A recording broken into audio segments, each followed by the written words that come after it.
Chapter 122, At Luna's House. In England, an old folk rhyme still echoes through village pubs and country fairs. Lose a nail, lose the horseshoe, lose the horseshoe, lose the warhorse, lose the warhorse, lose the king, lose the king, lose the war. It dates back to Richard III, the last Yorkist king, and originally served as a warning to mind the smallest details. Today, it's more often invoked to illustrate the butterfly effect, the idea that the tiniest incident can set off enormous consequences. To Ryan, Ron's tale of rescuing the Ravenclaw phoenix and that mysterious invisible creature was precisely such a lost nail, one slip that nearly cost Luna her life. The thought wouldn't let him rest. Next time he and Harry had a spat, he wondered, maybe he ought to drag Ron along for backup. "Ryan, what are you thinking about?"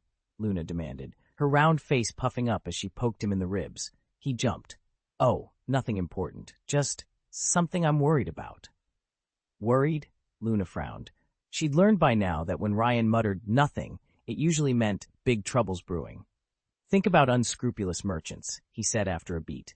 "They'll substitute cheap irrumpant snorkel horns for real scimitar horns. One small con and the whole shipment's ruined." Luna's brow furrowed. "How does that relate to—" "It doesn't," Ryan admitted with a rueful shrug.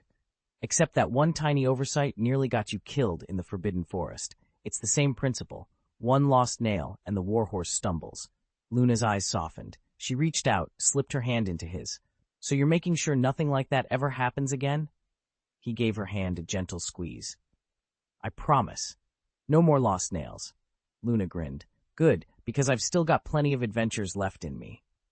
"I'm really worried your father might have bought the wrong specimen," Ryan said, his voice tight with concern. "The scimitar-horned snorkel is incredibly rare. Promise me you'll be extra careful when you test it." He reached out and ruffled Luna's dark hair. "You have to promise." Luna rolled her eyes, clearly annoyed, but said nothing. A moment later, Ryan pinched her cheek. "Come on. Say it."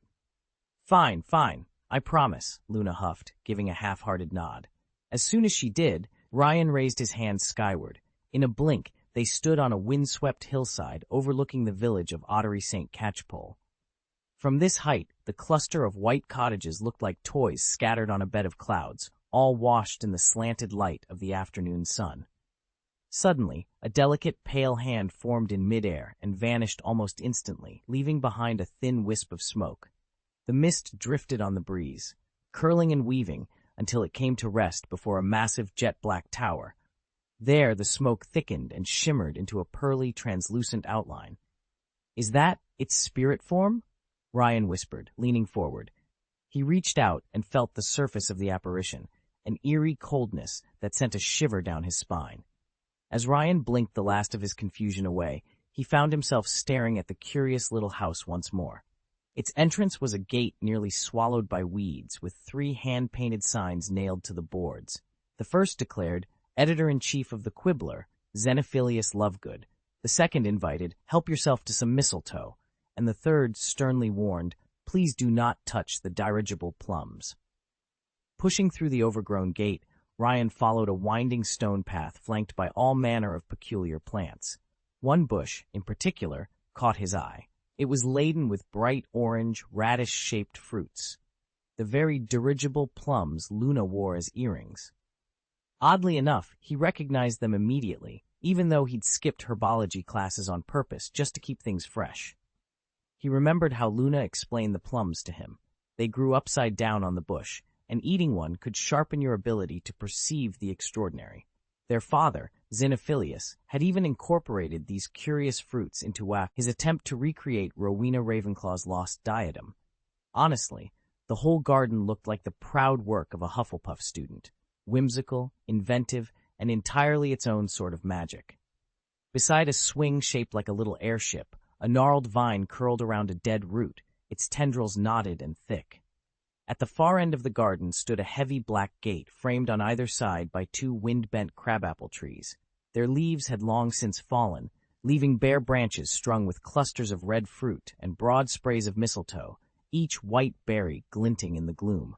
Against this wild, untamed setting, the Ravenclaw-style gate, studded with iron nails and fitted with an eagle-shaped knocker, looked almost out of place. A swirl of pale mist drifted in, and through it Ryan's spectral figure emerged. The fog wove around the trees and swing, and in its folds he saw memories of Luna playing here as a child. The way she gleefully clambered onto the airship swing, her hair flying. The moment she thrust a tiny hand into the hollow of that old stump to pull out the vine's heart-shaped, blood-streaked pods, and the afternoon she crouched beneath the crabapples, tears marking her cheeks as she sobbed. This was a girl who grew like a wild weed, solitary yet fiercely independent, eccentric yet utterly endearing. So captivating was she that for a fleeting second, Ryan forgot why he had come at all. It wasn't until the very last ray of sunlight faded that Ryan truly came back to himself. The pale mist, unseen by anyone else, gathered once more into his body, and in that final glow, he stepped through Luna's doorway. Her house was unlike any he'd ever seen. The first and only room you entered was the kitchen, a perfect circle that made him think of a gigantic pepper shaker. Every fixture curved in harmony with the walls, the stove, the sink, the cupboards, all swept in arcs and splashed with bright primary color designs of flowers, insects, and birds. In the center rose a black cast-iron spiral staircase, its steps winding upward. From above came the steady tap-tap ping of tools and the occasional sharp ping of metal on metal. Luna had told him her father's workshop lay just beyond that stairwell. Ryan had hoped to meet Mr. Lovegood properly, face to face, not merely with his magical perceptions. But it seemed the elder Lovegood was still hard at work and had yet to come downstairs for dinner. Perhaps it was for the best that they postponed their introduction a while longer. One thing, though, puzzled him. Luna had mentioned a crooked-horned snorkel's horn displayed in the living room, but he could see no trace of it anywhere. Ryan was the first to spot it, the horn of a crooked-horned snorkel in Luna's house. It rested on a shelf above the cupboard, a massive twisted spiral that made his pulse race. He spun toward her, gently drawing her close. "When you said living room, did you mean that pepper shaker-shaped room just inside the front door?" Luna blinked in surprise. "The front entry? Are you feeling all right?" She pressed a hand to his forehead, her tone tender. "I'm serious," Ryan insisted.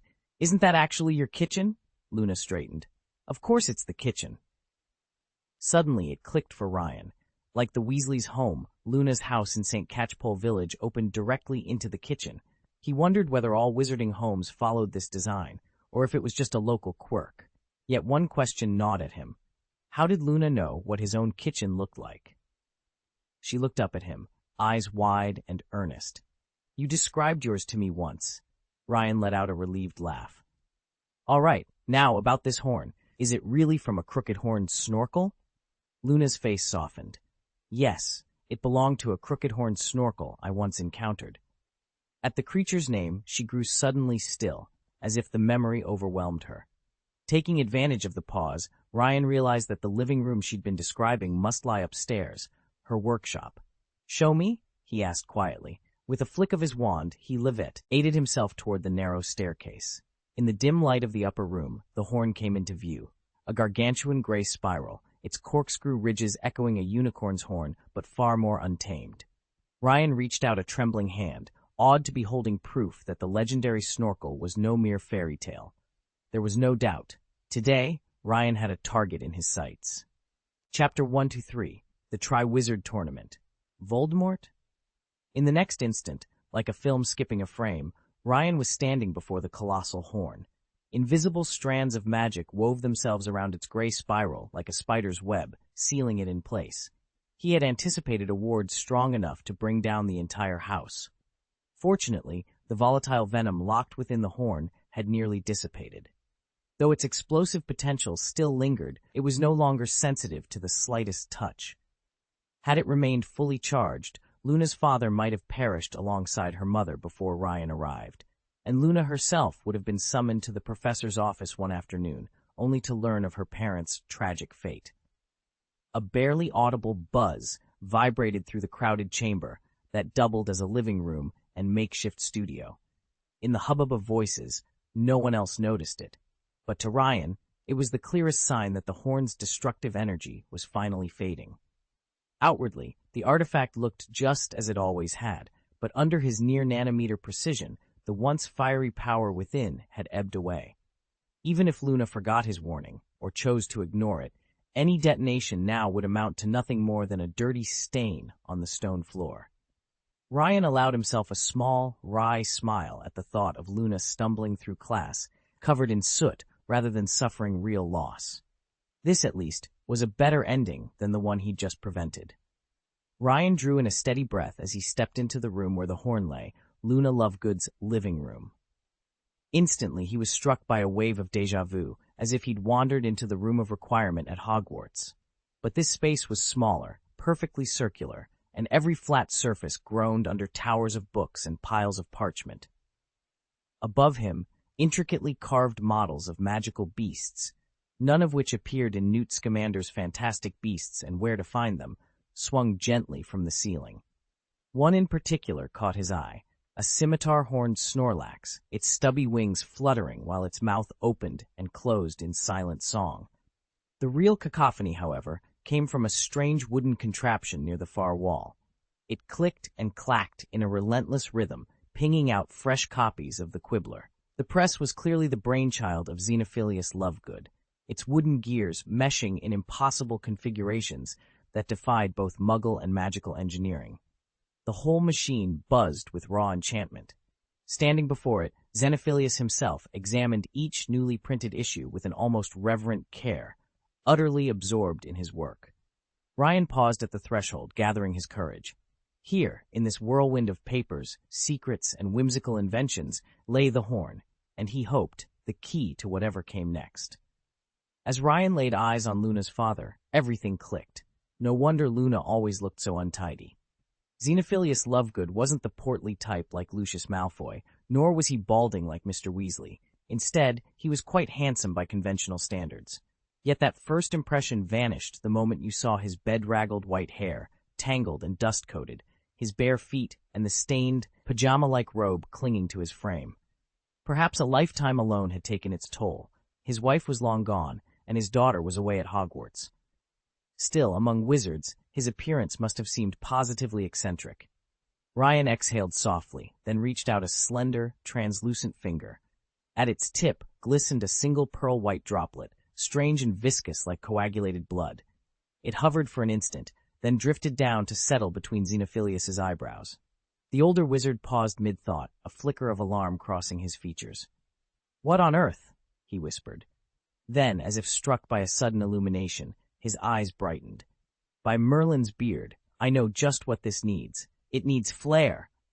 He dove beneath a towering stack of parchments and books, producing a fresh sheet.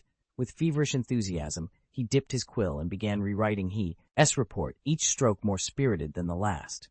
Ryan watched him go, a small, satisfied smile playing at the corner of his lips. This, coaxing out Xenophilius's best work, had been his purpose all along. That single drop of blood was the crux of Ryan's new anchoring charm, a careful reworking based on how Harry had absorbed his own magical signature. First and foremost, it would protect Xenophilius Lovegood's life. Flush with unexpected fortune and notorious for impulse buying the strangest curiosities, he was only a wand wave away from acquiring another perilous relic like that Horn of Horrors. Second, it guaranteed Luna's future comfort. Although the Quibbler had gained a modest following, its articles remained proudly bizarre. Ryan's tweak to the anchoring spell would fuel Xenophilius's inspiration, ensuring each issue became stronger than the last, and that Luna would never know want. Why, then, she refused to spend my money, he wondered, clicking his spectral tongue. With that final thought, Ghost Ryan drifted into the shadows and vanished. Meanwhile, lights still burned in the Hogwarts headmaster's office. Owls swooped in through the high windows, depositing bundles of mail and carrying off replies. Yet Professor Dumbledore showed no sign of fatigue. Royce bent over the long oak desk, quill scratching without pause. He felt a surge of vitality unlike anything he'd ever known. Under his reforms, the British wizarding world has been fundamentally transformed. Habits once thought safely concealed in ivory towers, ugly prejudices, unsavory traditions, have been exposed and corrected. One unjust or faulty verdict after another has been overturned at his command. Wizards have cast aside their old insularity, embracing Muggle innovations and discovering bold new ways to blend them with magic. Word has spread that the Skywalker Alchemy Workshop recently opened a cutting-edge movie theater in Diagon Alley, and even Albus Dumbledore made time to pay a visit. The decor alone rivaled any Muggle cinema. Rows of plush red seats, golden trim, and sweeping balconies. Oddly, though, some patrons said its atmosphere reminded them of Tom Riddle's old Defense Against the Dark Arts classroom at Hogwarts. But the real marvel lay in the films themselves. These weren't mere enchanted projectors channeling a magical field. They were more like living Pensieves. Audiences didn't just watch the stories, they were immersed so deeply it felt as though they'd stepped inside someone's memory. The effect was nothing short of spellbinding, yet it carried an unforeseen drawback. The adult scenes, rendered with astonishing realism, proved so vivid that Dumbledore, ever the gentleman, admitted he regretted not possessing the heightened olfactory sensitivity rumored among the oldest wizards. It might have spared him a fair bit of embarrassment. Dumbledore sat at the council table, suddenly aware of a faint hint of heather drifting in from the seat beside him. If only he could pretend not to recognize the wizard next to him. Yet as Hogwarts' longtime headmaster, with over a century of life's lessons and a memory like a steel trap, he could claim acquaintance with nearly every witch and wizard in Britain, easily 90% of them. He recalled the younger students he'd taught over the years, how serious they'd grown in the castle's dim corridors, how they'd blushed under the flickering torchlight, and even now, that memory still surprised him. But tonight, his thoughts were darker. The Triwizard Tournament was slated to return next year, an initiative of Igor Karkaroff's, and with Beauxbatons already invited, it promised to draw even more attention. Karkaroff himself, once a Death Eater, was hardly the sort of organizer the wizarding world needed. Then there was Voldemort. Had he shifted his focus? Was he scheming to resurrect himself using Harry's body tissue, hair, nail clippings, anything he could steal from someone close to the boy who lived? Such remnants were frighteningly easy to obtain if one knew whom to manipulate. Dumbledore's gaze drifted to the Elder Wand, its emerald-hued shaft resting in the most prominent place on the table. The fabled Death Stick, the supreme guide. Its very name carried power and peril. He tapped the wand thoughtfully, then dipped his quill into ink and wrote a single, measured word in his notes. Agreed. A quiet resolve settled over him. However great the threat, Dumbledore knew he would stand ready to face it. Chapter 124. Testing. The headmaster's office at Hogwarts sits secluded on the castle's 8th floor, its entrance guarded by a hulking stone gargoyle. Only the correct password will coax the beast to step aside, revealing a hidden wall that splits open and a spiral staircase winding upward. Even Hogwarts professors cannot enter without authorization. At the stroke of midnight, two figures emerged into the empty corridor and stopped before the grotesque guardian.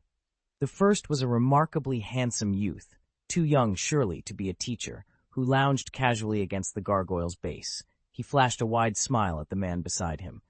"Severus," he drawled, blocking the path as if daring the other to move him. "Long time no see."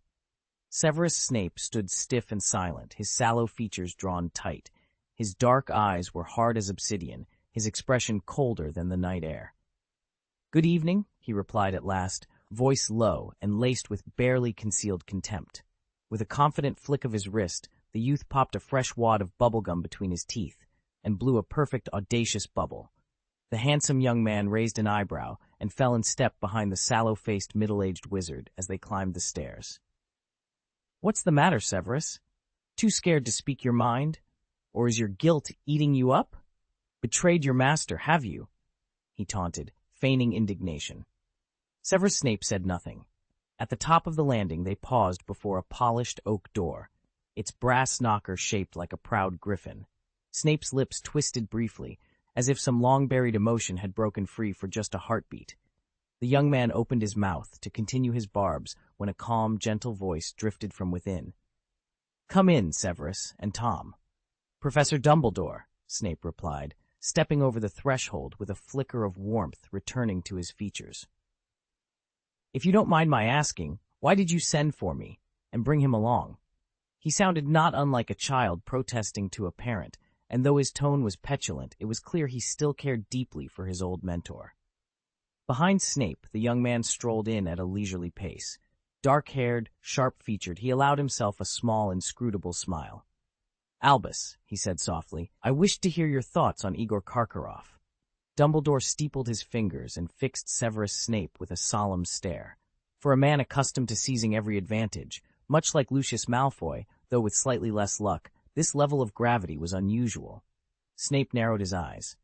"You really think Voldemort is targeting me again? Has Arthur Weasley tripped some alarm, or—" At first, Dumbledore had sounded almost dismissive, but then he grew serious.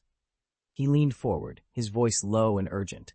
"I was careless at first," he admitted, "but now I'm determined to get to the bottom of this. I want to know exactly where the Dark Lord has hidden the fragment of his power." "In my opinion," Snape said bluntly, "Igor Karkaroff is nothing but a coward. He gravitates toward anyone offering protection, and he clearly thinks of me, a fellow recluse, as a kindred spirit. He even named me when he speculated about which Death Eater might be harboring Voldemort's essence." Dumbledore nodded gravely. Snape watched him, waiting. "You're right, Tom," the headmaster said. "Igor Karkaroff wrote to me this morning. He claims that next year's Triwizard Tournament will follow the same rotation, Hogwarts, Durmstrang, and Beauxbatons hosting, just as before. But I suspect there's more to it. My fear is that Voldemort is using Karkaroff's body as a temporary vessel, just as he did with Fenrir Greyback." Snape arched an eyebrow. "A host body that's stable for over a year? That sounds far-fetched, unless the necessary potions have become remarkably easy to come by." Dumbledore's eyes grew distant. "They have, and as headmaster of Durmstrang, Karkaroff commands a substantial income. He could afford every expensive elixir required to conceal the Dark Lord's presence." They exchanged a look of grim understanding. "So that's it," Snape said at last. "Karkaroff's fear makes him pliable, and Voldemort exploits it. He's reckless, predictably so, but undeniably dangerous. Now the real question is, what do we do about it?" Dumbledore drew a steadying breath. "First, we confirm our suspicions, then we act, swiftly and with all the subtlety we can muster." Albus Dumbledore peered over his half-moon spectacles. "As long as Harry uses the Elder Wand carefully, he won't unravel as Quirrell did," he remarked softly to Severus. Then, addressing the potions master by name, he continued, "Severus, send that letter to Igor Karkaroff. Let's see if your connections with Durmstrang's headmaster are still as strong as you claim. And you, Tom," he said, turning to the young Riddle, "continue to monitor any stirrings of Voldemort's return. But above all, keep a close watch on Harry. If anything seems amiss, you must let me know immediately." He folded his hands behind his back, his expression grave but resolute. "Now, everyone, tonight at 9 on the Quidditch pitch. I expect you all there." At precisely 9 o'clock, the silver glare of Hogwarts's floodlights swept across the empty stands of the Quidditch pitch. The Gryffindor team assembled on the grass. Chaser Zhang Chu, Seeker Henry, Beaters Roger and Phoenix, Chaser Bradley, and Keeper Richard. Harry Potter hovered above them on his broom, eyes bright with determination. "All right, team," Harry called out, landing gracefully. "We all know how crucial this training is after last week's match against Slytherin. Let's sharpen every skill." He turned first to Zhang. "Chew, you're fast, but your approach is always, well, too straightforward. Work on your dodges. I want you weaving left and right, never letting the beaters predict your path." Zhang nodded and immediately sprang back onto his broom, weaving between two stationary bludger launchers that Roger and Phoenix manned. Harry then addressed Henry, the team's veteran seeker. "Henry, your instincts are spot on, but you're holding back in offense. As a beater, you need to drive the action, not just defend. Push forward in drills. Don't wait for the bludger to come to you." Henry cracked his knuckles, mounted his broom, and raised his bat. The two bludgers flew at him in rapid succession. He met each one head-on, deflecting them expertly. "Roger Phoenix, keep it up," Harry encouraged. The two beaters whirled around, sending bludgers hurtling toward their fellow players with precise, crushing blows. Finally, Bradley and Richard moved to the center circle.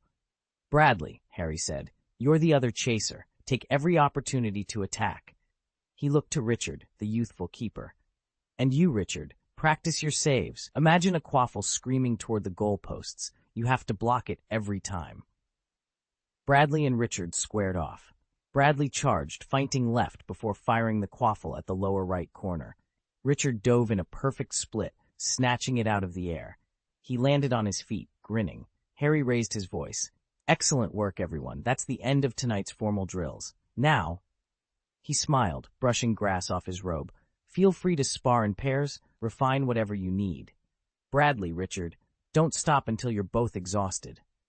As the players broke into smaller practice groups, Harry took one last look around the illuminated field. The air was charged with effort and teamwork. He inhaled deeply, then launched himself skyward, shouting, "Finally, the training's over!" before diving back into a whirlwind of broomstick maneuvers, still eager to squeeze in just a bit more practice before night truly fell. When everyone reached the castle, Hagrid caught Harry and Ron by the arm and steered them down a side corridor. "Oi, what's up?" Ron asked, frowning as he noticed Harry's rasping voice. Hagrid glanced around, lowering his voice to a conspiratorial whisper. "I'm putting together a special lineup of magical creatures for an upcoming contest. I'd like your thoughts on which ones to include." "A contest?" Ron's eyes lit up. "When is this happening, and when are you planning to quiz us about these creatures?" Harry, his throat sore, slipped the icy pumpkin juice, neatly stowed in his bag with a traceless extension charm, into his hand and took a long gulp. It soothed his voice, if only a little.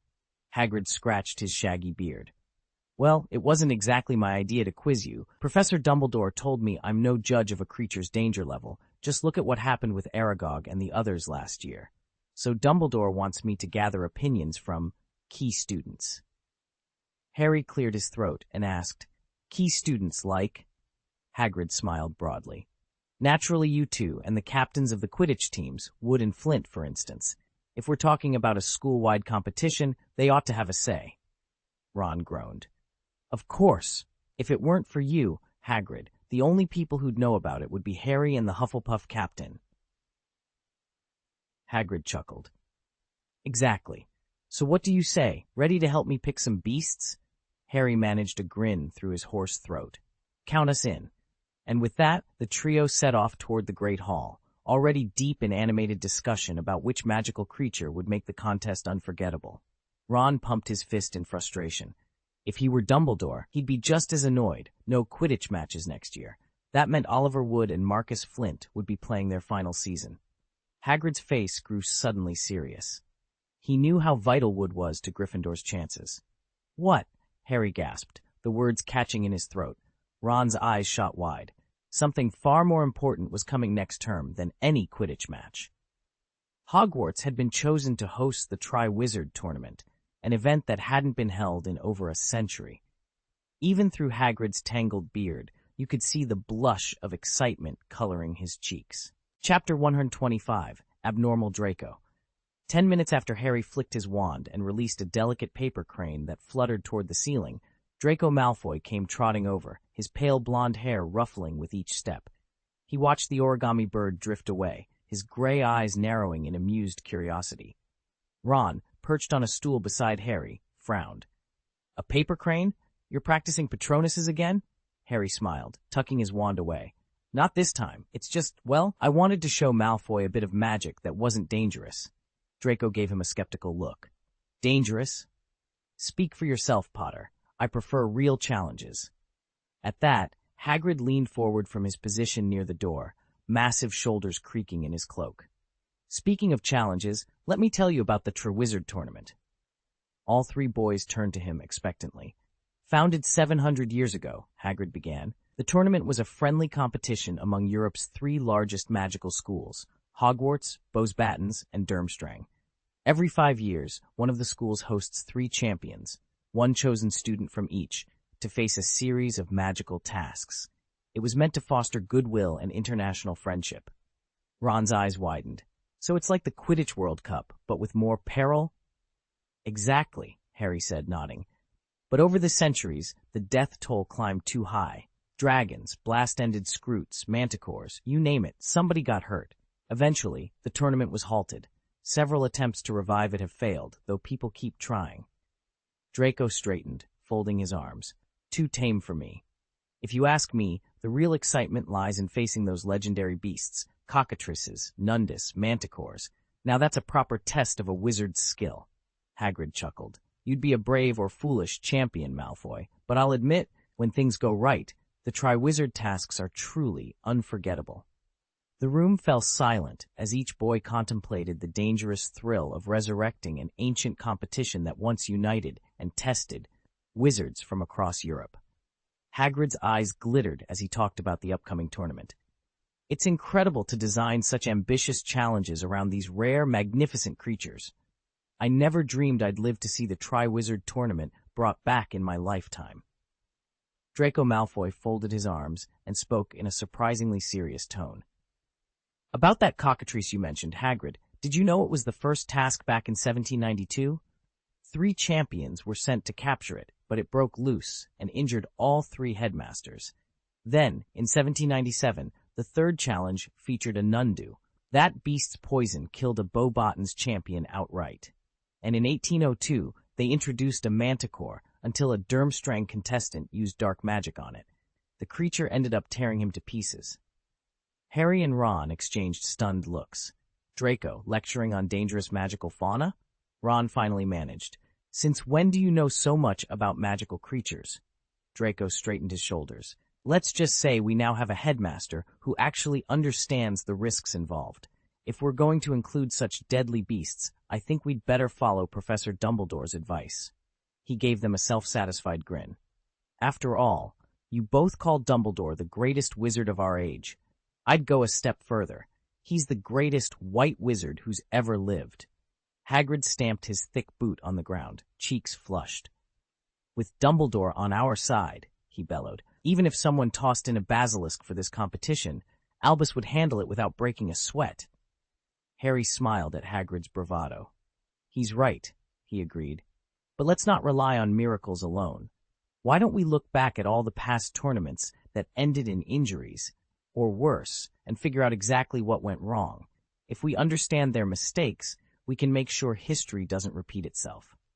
The others nodded, and the group drifted over to a sprawling oak at the edge of the Quidditch pitch. They settled down beneath its leafy canopy, everyone but Ron, that is. Hagrid had suggested continuing the discussion at his hut, but Ron shook his head so quickly his hair bobbed. Not a chance, he said, looking decidedly green. I haven't conquered my spider phobia yet. Fair point, Hagrid said with a shrug. He turned to Draco, who'd been eyeing the grass suspiciously. Okay, then. First up, let's talk about the leopard creature we considered. Draco frowned. It looked more like a lion than a leopard, really. Thicker mane, bigger build. And when it roared, its whole neck ballooned out. A truly magnificent beast. Magnificent, maybe, Hagrid rumbled, but it wrecked half a tournament arena the last time it appeared. Its roar stunned the crowd, and some say its breath carries toxins lethal enough to wipe out a small village. Harry held up a hand. Exactly.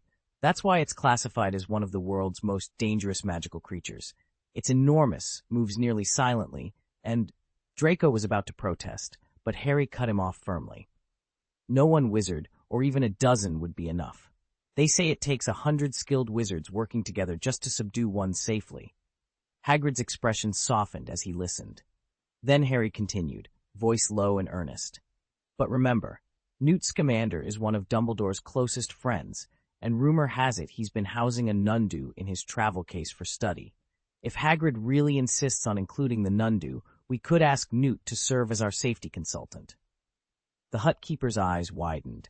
For once, even Hagrid looked thoughtful and a little worried as Harry's suggestion sank in.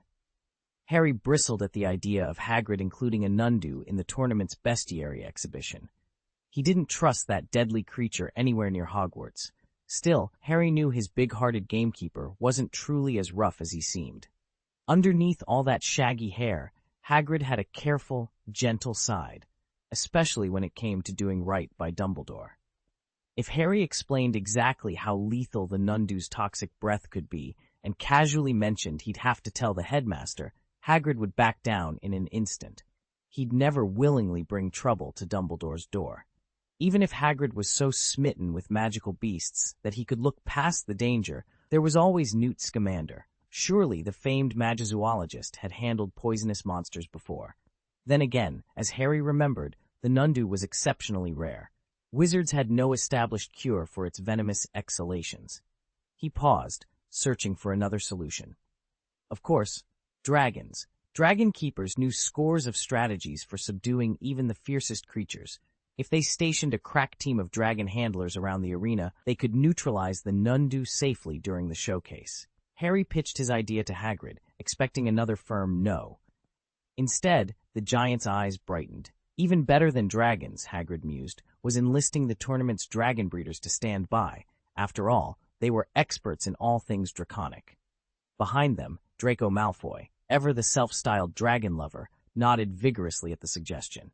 Harry and Ron exchanged relieved looks. With Draco on board, resistance was pointless. Problem solved.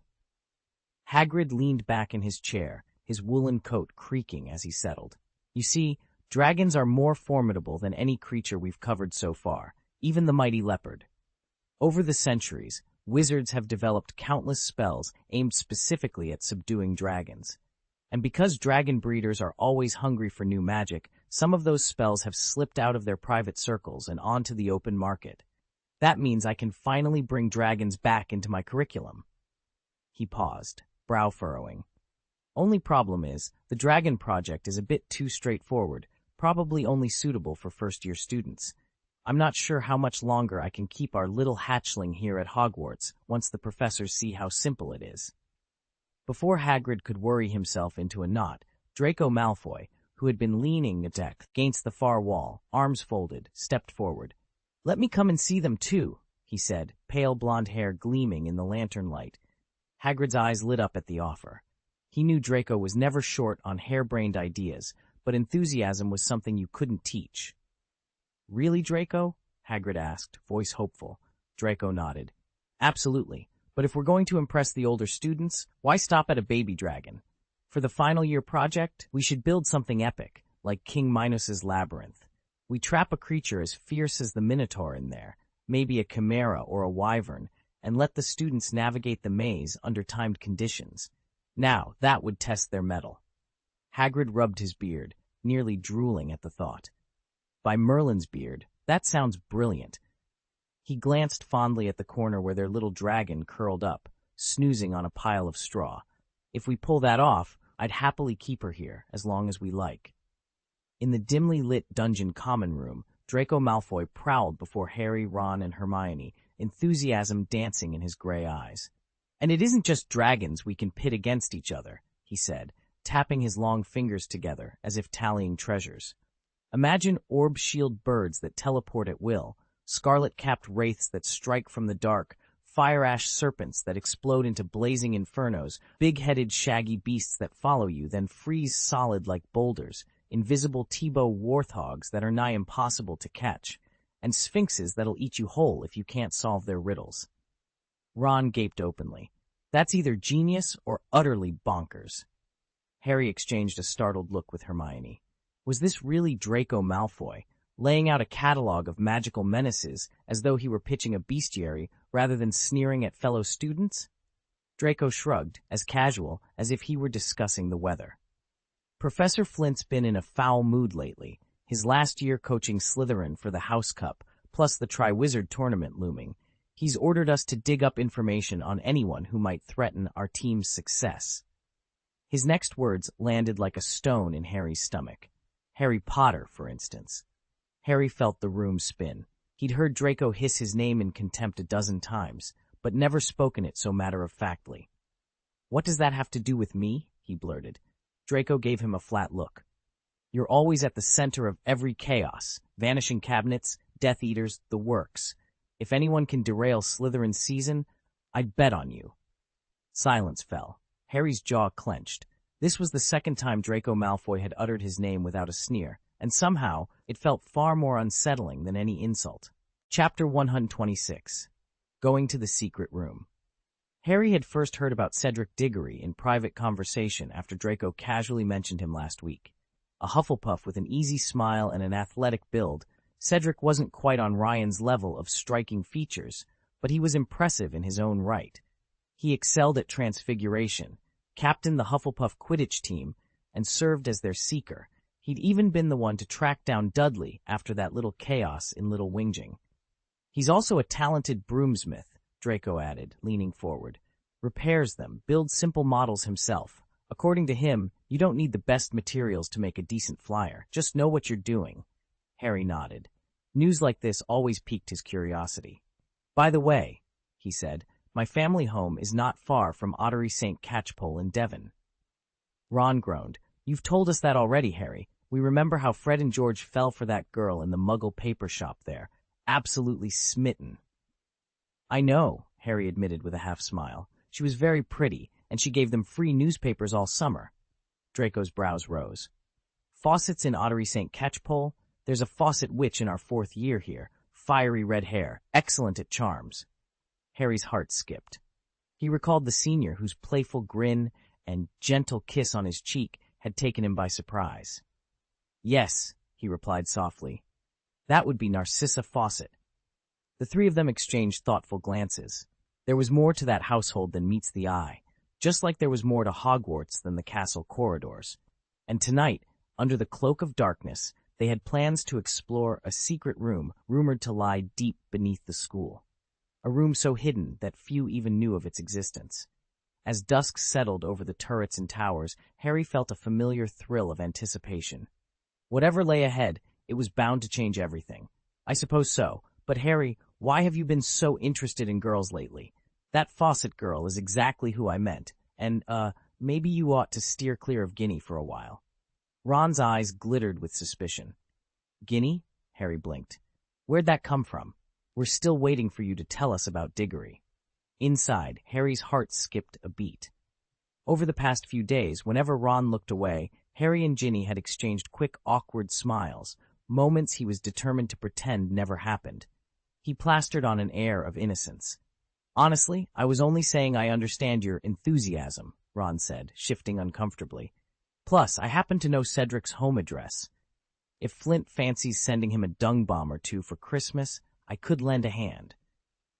Harry forced a relieved chuckle, then flinched as Ron scratched the back of his neck, an instinct he knew all too well from watching Mr. Weasley lament his own budding bald spot.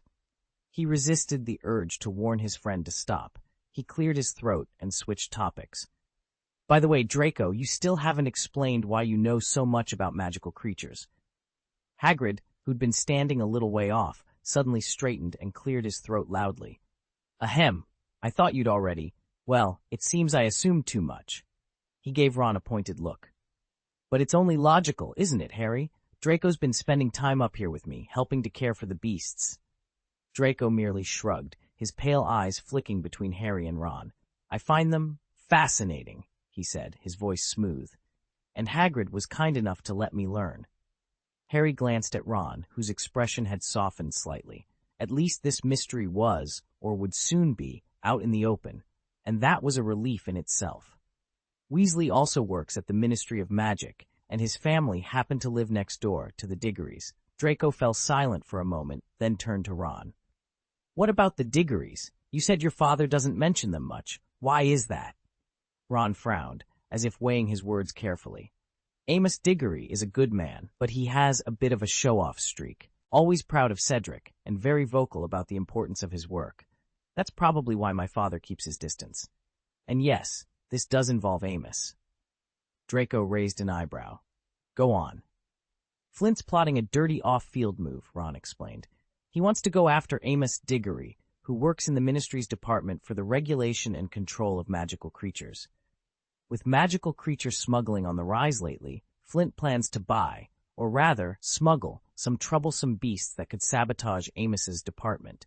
The idea is to distract Cedric during the match, maybe even force him to quit Quidditch if the family scandal blows up. Draco let out a short, humorless laugh. That's petty, convoluted, and not even clever. It's a waste of time, and it'll make enemies for life. He shook his head in disgust. I can't believe anyone would sink that low. Draco's mind games, unfortunately, were all too familiar among Slytherins. Harry realized once more why their house carried such a notorious reputation long before Voldemort's return.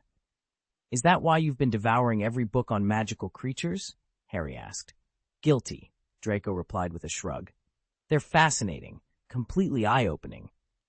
Hagrid leaned in, muttering something about evil Slytherins, but Draco cut him off with a sharp look. Save the lectures for someone else, Hagrid. Channel that passion into practice. If you trained this hard for Quidditch, your team would be unbeatable. You only lost to Gryffindor because you're underprepared. Ron scowled. I don't follow. All of us have read Newt Scamander's Fantastic Beasts and Where to Find Them. It's practically required reading, perfect for care of magical creatures. Draco glanced at Harry. Ron, I asked Flint about that already. He insists we stick to our strengths instead of chasing every new interest. Flint gave Ron a stern nod. Draco turned back to Ron, offering a wry, almost pitying smile. Merlin's beard, Harry and the others exclaimed in unison. Clearly, they wouldn't believe such a conversation came from their own imaginations. Later that night, hidden in the quiet corridors of Hogwarts, Tom Riddle strolled beside Professor Dumbledore. Hagrid's been talking about reviving the Triwizard Tournament, Riddle said softly. Dumbledore stopped in his tracks. Is that so? Riddle met the headmaster's gaze and let a faint smile touch his lips. Did you happen to notice I lost track of time just now? Albus Dumbledore's silver brows drew together in a deep frown. Is this an illusion? He demanded, though the tremor in his voice betrayed him. My instincts tell me something real just happened. Tom Riddle's lips curved into a mocking smile. Ask me about destructive magic. I'm more than happy to demonstrate my expertise. But intuition? Spiritual insight? Do you honestly believe I'm less capable in those areas than you are? With a quick flick of his wand, a jet of green light flared across the corridor. A lone spider, scuttling across the stone floor, froze mid-stride and collapsed, lifeless. Riddle watched dispassionately as dozens more spiders began to stream outward, vanishing into the castle's shadows. He stretched out his hand, palm up, and the dead spider floated down as if caught on an invisible thread. Spiders fleeing Hogwarts, he observed quietly. Is it the basilisk you mentioned? Kronos of Time? Has someone unleashed him on the castle? He stepped closer, his voice low and controlled. Enough riddles. Tell me where the Chamber of Secrets lies. Dumbledore's hands hovered indecisively in the air, as if conducting some unspoken rite. Finally, he drew a slow breath and spoke. There are 2 reasons I've kept silent until now, he said, voice barely above a whisper. The first is that the basilisk was created to defend the school. Only in its darkest hour would it ever awaken. Riddle's eyes glittered in the torchlight. And the second reason? He prompted softly, as they descended together into the hidden depths of Hogwarts. Albus Dumbledore tapped his wand against the polished banister, and suddenly both he and Tom Riddle lifted an inch off the steps, gliding downward as if buoyed by air. That old story about the Chamber of Secrets being meant to purge Hogwarts of impure bloods and muggle-borns? Dumbledore mused, wrinkling his nose. Utter nonsense. Still, I feared you might damage these stairs with all that haste of yours. Riddle came to a halt mid-step, then continued downward once more. He squinted at the heady dance of magical energy around them. Quite an odd trick, he admitted. But, before he could finish, they reached the landing in front of the 3rd-floor girls' lavatory. Riddle's expression fell. I believed we were headed to the cellar, he said, exasperated. Had I known we'd end here, I certainly wouldn't have accelerated our descent. Dumbledore smiled a little too knowingly. With a small flick, he settled their feet back onto solid stone. Well, Tom, he teased, let's hear the excuse you've concocted now. He regarded the boy with that peculiar, half-mischievous gleam in his eye. And as for that basilisk, Dumbledore added quietly, stepping aside to reveal the blank, graffiti-scrawled door. Perhaps it's just as well you never crossed paths with that mysterious wizard after all. Chapter 127, Wizard Spell. At precisely 12:10 p.m., 2 figures, clearly men, hovered nervously outside the 3rd-floor girls' bathroom. Dumbledore leaned toward Riddle and murmured, Are you certain we should do this? Riddle froze. In his former life, he never would have hesitated over such a minor breach of etiquette, but now he intended to occupy this identity indefinitely, and any rumor that they'd slipped into the girls' restroom would spark suspicion. Everyone knew Moaning Myrtle haunted one of those stalls, perched as always on the inner cistern, her wails echoing through the tiles. And the intruder inside was almost certainly the same wizard who had ambushed him in Rotherham Church, the one flaunting that uncanny, time-stopping magic. By Riddle's estimation, he was the only one present capable of sensing that peculiar enchantment. He cleared his throat. "I was merely scanning the situation," he said, though even to his own ears it rang like a flimsy excuse. He and Dumbledore had spent years charging headlong through dangers rather than skirting them, so he found it difficult even to feign caution. Glancing sharply at Dumbledore, he added, "When did I ever imply I was eager to burst in? I was simply taking stock." A silence fell. Beyond the door, faint sobs and the drip of a leaky faucet reminded them of the ghost within. Riddle squared his shoulders. "Very well," he said at last. "Let's proceed. Quietly." Together, they stepped forward, wands raised and senses alert, ready to face whatever or whoever awaited them behind that door. Dumbledore rubbed his eyes warily. "If I really wanted to slip in quickly, why would I bother lingering with you?" he muttered. "Inheriting the name of a wizard, one worshipped like a god, is virtually unheard of. A wizard's own mana clashes with the divine power bound to that name. No matter how feeble the wizard, he can't absorb that godly force. Only a muggle can serve as a vessel for a fallen god, and even then, muggles neither sense divine power in a name nor host it fully." He stepped into the hidden chamber, tucked behind the bathroom wall. And yet here we are, confronting a wizard who has claimed the name Cronus and tapped into the might of the god of time. Dumbledore's voice dropped to a whisper, eyes shining with awe. "You misunderstand. My own name, Voldemort, embodies my power. It sprang from Slytherin's ancient theories and my discoveries in the Chamber of Secrets. Then I wove in recent Muggle insights, compressing a witch or wizard's entire essence into an invisible signature. Sound familiar? It's not so different from crafting a spell. The name has become like a plague, a curse that ripples through wizardkind and stains the fabric of the magical field itself. It represents yet another forbidden foray into the realm of the undead, a necromantic exploration no one in their right mind should attempt. But I never meant it that way. All I ever sought was the power to sense where another wizard stood, and even to feel the undercurrents of their emotions. Maybe it's tied to my fractured soul. After all, I forged my first Horcrux, the diary, not long after I laid hands on that ancient manuscript. Still, I cannot fathom why the so-called gods of old magic are so unfathomably powerful. We have pushed our craft to its very limits, yet even our greatest achievements only reach the middling tier of those deities spoken of in the myths. By their standards, we're little more than demigods." Voldemort's face darkened in thought. His lips moved, yet no sound emerged, only the shifting of whispers in Dumbledore's mind. Albus flinched, as if catching an echo of the Dark Lord's unspoken words. "Does he truly believe our decline stems from some blood taint weakening the lineage?" Dumbledore muttered, more to himself than to anyone else. "He thinks the magic of our age is inferior."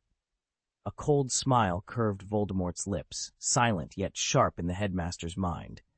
"That is precisely the fallacy we have already dispelled," he replied, each word striking like a knife in the silence. "Perhaps it was the curse of the gods, the ancient forerunners, afraid that someday an even more powerful wizard might arise. But not every deity or sorcerer shared that fear. A great war erupted, the gods fell in battle, and now only their legends, and the magic woven into their names, attest to their former might." Riddle frowned. "Maybe," he conceded. "But Tom, you really shouldn't have cast that silencing charm just now. We came here to unlock the secrets of the divine realm. If that legendary wizard truly exists, he might feel compelled to appear and answer our questions." Dumbledore smiled kindly. "I doubt your little spell is what kept him away, Tom." With a graceful flick of his wand, he lifted the silencing enchantment. "There, no more barriers." Tom shrugged, unconcerned. At his level, could he truly believe a simple charm would prevent a godlike wizard from hearing them? After all, the old man in Rotherham Church still lived, and he remembered everything. That alone proved he wasn't evil, certainly no one like Voldemort. He didn't shy from being known. If he hadn't shown himself yet, perhaps he was preoccupied with other basilisks. Or perhaps he simply chose not to care about their questions. Professor Dumbledore stood alone in the moonlit corridor outside the second-floor girls' bathroom, the distant drip of a leaky tap echoing through the empty hallway. He slipped inside, where moaning Myrtle's faint sobs barely rose above the hush. The silvered surface of the cracked mirror shimmered, and Tom Riddle emerged from its depths. "You must have more to say if you're willing to risk being caught here," Riddle said, folding his arms beneath his robes. "Professor McGonagall patrols this bathroom nearly every night. If you truly needed to speak with me, why choose such a place? Even Myrtle was ordered to leave us in peace." Dumbledore offered a gentle nod. "I suppose I knew you'd ask that, but I had to come." Riddle's dark eyes narrowed. "And the reason?" The headmaster stepped closer, his voice soft. "I came to thank you." For a moment, Riddle's pale cheeks flushed a faint rose. "Thank me? Are you serious?" Dumbledore met his gaze steadily. "Yes. Your letter, it forced me to reconsider everything. Since Cornelius Fudge resigned and Arthur Weasley was finally restored to his rightful position, I've seen how mistaken I was." Tom arched an eyebrow. "So at last you recognize the value of power." Dumbledore sighed, his robes whispering against the cold stone floor. "Power. The wizarding world can't manage without me. I've resolved to extend my life. There's too much at stake to leave things to chance." Riddle's lips curled into a dark smile. "Albus, don't think you can walk away on your own. Whatever path you choose, you won't be alone." Riddle's cheeks still held a faint flush, and none of us could guess what had been running through his mind. Only he knew that perhaps things were finally turning in his favor, or, more precisely, that power rightly belongs in the hands of those who deserve it. "And thank you," Dumbledore added quietly, though his words were edged with tension. "You know why. Now, let's talk about Fudge. Did you realize Cornelius has a nephew, Rufus Fudge, who's eager to join the ministry?" Naturally, his uncle sent him a letter full of guidance. I won't read it all, but one paragraph stuck with me. As a seasoned official, Fudge outlines 4 stages every good ministry witch or wizard should follow. First, deny that anything has happened. Second, admit something might be amiss, but insist it's far too early to take action. Third, acknowledge that action could be necessary, yet claim you lack the authority. And fourth, lament that you should have acted, only to bemoan that now it's far too late. Dumbledore's voice trembled with anger as he delivered the last line. Chapter 128, In the Girls' Bathroom. "Is this really the man Dumbledore trusts?" Riddle muttered under his breath as he watched Cornelius Fudge stride into the girls' bathroom. Minister Fudge. From one perspective, the man was remarkable. To the wizarding world, he appeared nothing more than Dumbledore's obedient lapdog. To Dumbledore himself, an honest, if somewhat money-hungry minister. All of these carefully crafted impressions were Fudge's own doing. If he hadn't suddenly ballooned in stature lately, no one would have noticed his greatest weakness, a knack for shirking responsibility by keeping himself impossibly busy, feigning concern at every turn. Even Riddle had to admire the effectiveness of the charade, though it grated on him. Dumbledore's eyes gleamed with amusement. "So you haven't given up on living to a ripe old age, then?" Riddle bristled, his voice rising in irritation. "Of course not. I'll wait until I've had quite enough of Hogwarts. Maybe by then I'll be dead. Or perhaps, in your stead, you'll run for Minister of Magic and keep Britain's wizarding affairs on the straight and narrow." The headmaster merely smiled, inscrutable and unfazed. Dumbledore had quietly undone the sound-muffling spell Tom Riddle had just flicked into place. "Tom, don't think I'm unaware of your true purpose," the headmaster said, his tone deceptively calm. He opened his mouth to continue when a sudden, anguished scream shattered the silence and sounded like water sloshing against stone. "Who are you?" The voice came from within the bathroom, the unmistakable wail of moaning Myrtle, but deeper, almost masculine. Then she burst out. "My body and my heart belong to Harry Potter, so you'd mock my foolish dream again? A toad hoping to dine on swan's flesh? Only I know how Harry truly cares for me. He even forbade that red-haired boy and that so-called vampire at his side from reporting me to the ministry." Her voice quavered. "Harry. Oh, Harry." "Poor Harry," Dumbledore murmured, just as Riddle echoed the same words. Tom inclined his head slightly and stepped aside, silently inviting Dumbledore to enter. At his nod, the old wizard grasped the battered door and pushed it open. A deluge of water thundered out, snuffing the candles in its path and flooding the corridor. Faint candlelight now flickered against glistening, damp walls as puddles spread beneath their feet. Riddle's nose wrinkled in distaste. With a swift flick of his wand, he hissed, impervious, sealing the door and stopping the torrent in its tracks. Inside, Moaning Myrtle's frantic voice continued to echo, calling for Harry Potter. Dumbledore stepped over the spreading water, robes trailing damply behind him. He and Riddle exchanged a measured look.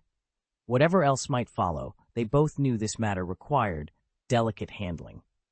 The candles flared back to life, and in an instant the chamber's sodden floor dried as if the flood had never occurred. In the ghostly basin, Moaning Myrtle bobbed up until only half her pale face broke the water's surface. Professor Dumbledore knelt beside the sink. "What did you see down there?" he asked in his usual calm voice, as though such questioning were perfectly ordinary. Myrtle felt a familiar calm settle over her. After all, he had been her teacher in life. She shook her head, water dripping from the ends of her hair. I didn't see anything unusual. Everything looked exactly as it always does, unless that figure I thought I saw was you. In that case, I must have been mistaken. I was distracted." "Distracted," he prompted, a small knowing smile in his eyes. Myrtle's cheeks flushed. She glanced up at him, then down into the basin. "Professor, do you know Tom Riddle? He's a handsome 6th year in Slytherin, and he looks so much like you." She bit her lip and whispered, "He's my father." It was a convenient half-truth. In the wizarding world, it was common for sons to share their father's names, distinguished only by middle names that outsiders rarely learn. A tense silence followed. Myrt stared at Dumbledore. "But how could you do that?" she murmured, her voice trembling with confusion. Dumbledore's expression softened. "Myrtle, I need you to step outside for a moment. I believe someone may have broken into this chamber, and I must investigate in private." With a reluctant nod, the ghostly girl floated out of the sink and drifted into the corridor, leaving Dumbledore alone amid the restored stillness and flickering candlelight. Moaning Myrtle peered at Tom Riddle one last time, her eyes full of reluctance, then drifted down into the water tank and vanished as though swallowed by the glass itself. Nobody watched her go or knew where she'd reappeared. Once the echo of her presence faded, Professor Dumbledore leaned forward and tapped a copper spigot mounted beneath the tank. It was an odd feature. Every other tap around the pool still dripped, but this one lay dry. Even odder, its side was etched with the unmistakable shape of a serpent. Riddle let out an exasperated sigh. Standing beside Dumbledore, he felt less like a feared heir of Slytherin and more like any other curious Hogwarts student. Before he could protest, a low, sibilant hiss curled through the chamber. The spigot clicked to life, swinging open on its pivot. A shaft of pure white light blazed from its outlet, and the handle spun dizzyingly until, with a grinding rumble, the entire mosaic-tiled pool shifted aside. They watched, spellbound, as the water tank slid back into the wall, revealing a broad water pipe, wide enough for a person to crawl inside. "An entrance," Dumbledore murmured, crouching to peer down the pipe's dark corridor. "Perhaps Slytherin's true refuge. Who knows? Maybe the founder was an animagus, a serpent form. It would explain the marking." Riddle swallowed. "It's possible," he admitted, eyes flicking between the exposed tunnel and the silver-haired headmaster. "What now?" Dumbledore straightened, a gentle smile on his lips. "No time to hesitate. We go in together. Step lightly and follow my lead." Before Riddle could argue, Dumbledore stepped forward and slid headfirst into the pipe. With a quick glance around, Riddle hauled himself in behind him, the tunnel swallowing them both. As the faint light of the chamber dimmed behind him, Riddle realized why that hidden spigot and the serpent insignia had astonished Dumbledore so deeply. The chute was utterly revolting. Its walls were coated in a yellow-green slime so thick and sticky that every inch of Dumbledore's robes grew damp and foul. Even so, his mastery of light magic kept the darkness at bay. He could see clearly every strand of mucus and the crushed bodies of insects trapped within it. The slime, disgusting as it was, served as a lubricant, allowing him to slide down with alarming speed. As he descended, Dumbledore noticed countless narrower channels branching off in every direction. No doubt secret passages the basilisk used to move unseen through the depths. The main tube twisted sharply, plunging ever steeper until it felt as though he'd been sliding for miles. Clearly, this tunnel ran far beneath Hogwarts, probably all the way to the lake's bottom. After an indeterminate time, the incline leveled, and the slide spat him out into a damp stone corridor with a soft plop. Standing room only, its walls were hewn from dark granite. Before he could gather his bearings, a figure materialized ahead of him. Tom Riddle stood there, wand raised, meticulously wiping slime from his own robes with a cleansing charm.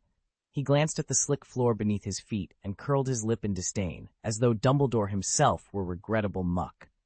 For a moment, Dumbledore wondered why Salazar Slytherin's chamber had been constructed in such a repulsive, winding fashion, but the question would have to wait. Right now, he faced the heir of Slytherin himself. Albus Dumbledore and Tom Riddle paused at the entrance to the Chamber of Secrets. The air inside was thick and clammy, the flagstones slick with moisture. Tiny animal bones, perhaps the remains of rats or toads, lay scat, arrayed across the floor, bleached almost white in the dim light. Dumbledore ran a finger along the damp wall and murmured, "It's as if Slytherin himself still calls this place home." Born in the Norfolk marshes, he must have carried his love for swamps with him, even into these vaults. Most people would find it revolting, but to him it must feel familiar. His pale blue eyes began to glow faintly as he traced an invisible line through the gloom. "I'm searching for traces of any third presence. There could be someone else down here." Riddle arched a brow. "You really think someone managed to get in? They didn't apparate, nor fly into this chamber just now, unless they wanted the thrill of a damp slide." Dumbledore smiled wryly. "Flying, perhaps, but in Slytherin's own sanctum, prudence is paramount. We should conserve our magic." He lowered his wand, peering around the vault. "And yet, I find no evidence of a third person." Silence fell, broken only by the distant drip of water echoing through stone corridors. Then Dumbledore stiffened, raising his wand on a sudden impulse. "Wait! Look there!" On the far wall, the shadows shifted, as though something alive were stirring in the darkness. Chapter 129. Average-looking Slytherin Descendant. One of the most fascinating things about Hogwarts Castle is the countless secrets it hides. Even Albus Dumbledore himself isn't aware of them all. Yet there is one mystery he can be certain that only he and the preserved memory of Tom Riddle know: the vast underground realm beneath the school. This evening, Dumbledore made his way into the Chamber of Secrets, where flickering torchlight revealed a stark, bleached skeleton sprawled against the ancient stone. It was the remains of a Highland cow. Native to the cold, windswept Scottish Highlands, these cattle are famous for their long, shaggy coats, the thickest hair of any bovine breed, which protect them from driving rain and icy gales. Their robust constitution also lets them digest coarse plants that other breeds shun. Scotland's remote highlands and rugged terrain have long concealed magical sights from unwelcome Muggle eyes. Even within the wizarding community, no one can pinpoint Hogwarts' exact location. Yet here, deep beneath its corridors and classrooms, the school's greatest secret remains as hidden as ever. Dumbledore, as headmaster, was all too aware that Hogwarts stood alone in the remote northwest highlands of Scotland, in Sutherland County, where scarcely anyone lived. Under normal circumstances, then, he shouldn't have been surprised to find the skeleton of a local cow in the Chamber of Secrets. Yet he also knew one undeniable fact. The basilisk had never left Hogwarts, certainly not ventured into the Forbidden Forest. Had it done so, someone would have noticed long ago, and Aragog's colony of giant spiders would have ravaged it before now. Reluctantly, Dumbledore admitted what he'd tried to ignore. This carcass must have come from the hidden subterranean realm that only the headmaster's magic could reveal. And somewhere down there, the basilisk too awaited, perhaps in a cavern so deep that even Dumbledore had no map or memory of it. He turned to Tom Riddle and raised an eyebrow. "What do you make of this?" he asked quietly. Riddle's dark eyes lingered on the bleached bones. A faint understanding flickered across his face. "I see it, sir," he murmured. "But I have another question. Did the wizard who brought this creature here seek the basilisk or the secrets of that underground world itself?" Dumbledore let the silence hang for a moment, steeling himself against the unknown that lay beneath their feet. "Don't overthink it," Riddle snapped, rolling his eyes. "Maybe they just wanted to see the Chamber of Secrets. Besides, the basilisk should be gone by now." He strode deeper into the tunnel, his footsteps echoing off the damp walls. Dumbledore, brushing away a flicker of annoyance, crouched beside a vast empty snakeskin sprawled on the rough stone floor. It gleamed a vivid emerald, easily 20 feet from tip to tail. "Remarkable," Dumbledore murmured, reaching out to touch the smooth scales. "Quite the creature." Riddle grinned. "Want to keep it?"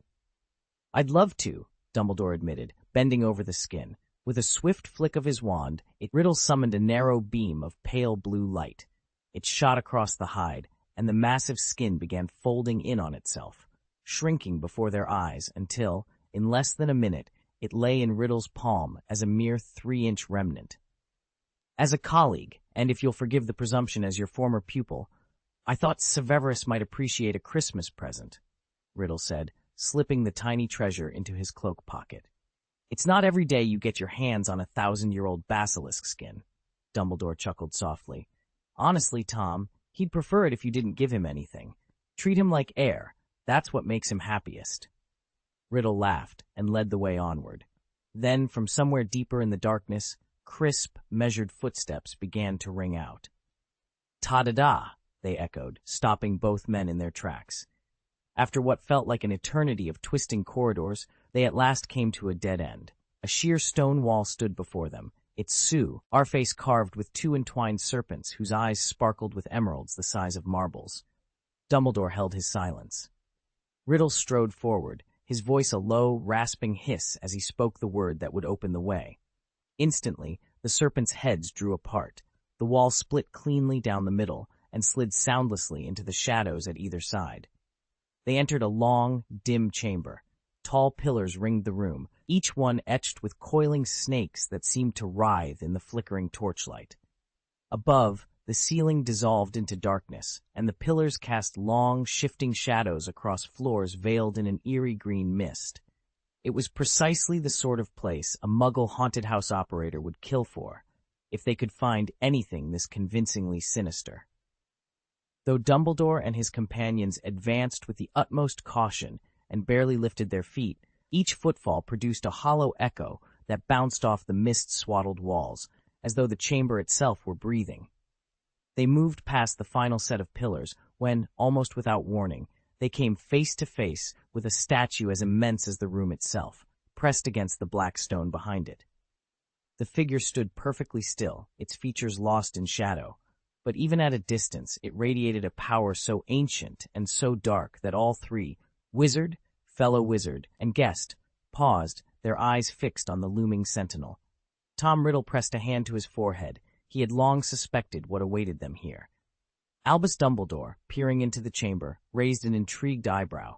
In this hidden alcove, the only founder capable of leaving behind a likeness was Salazar Slytherin himself, the mysterious wizard who, unlike the other three, never sat for a portrait. Dumbledore's composure wavered.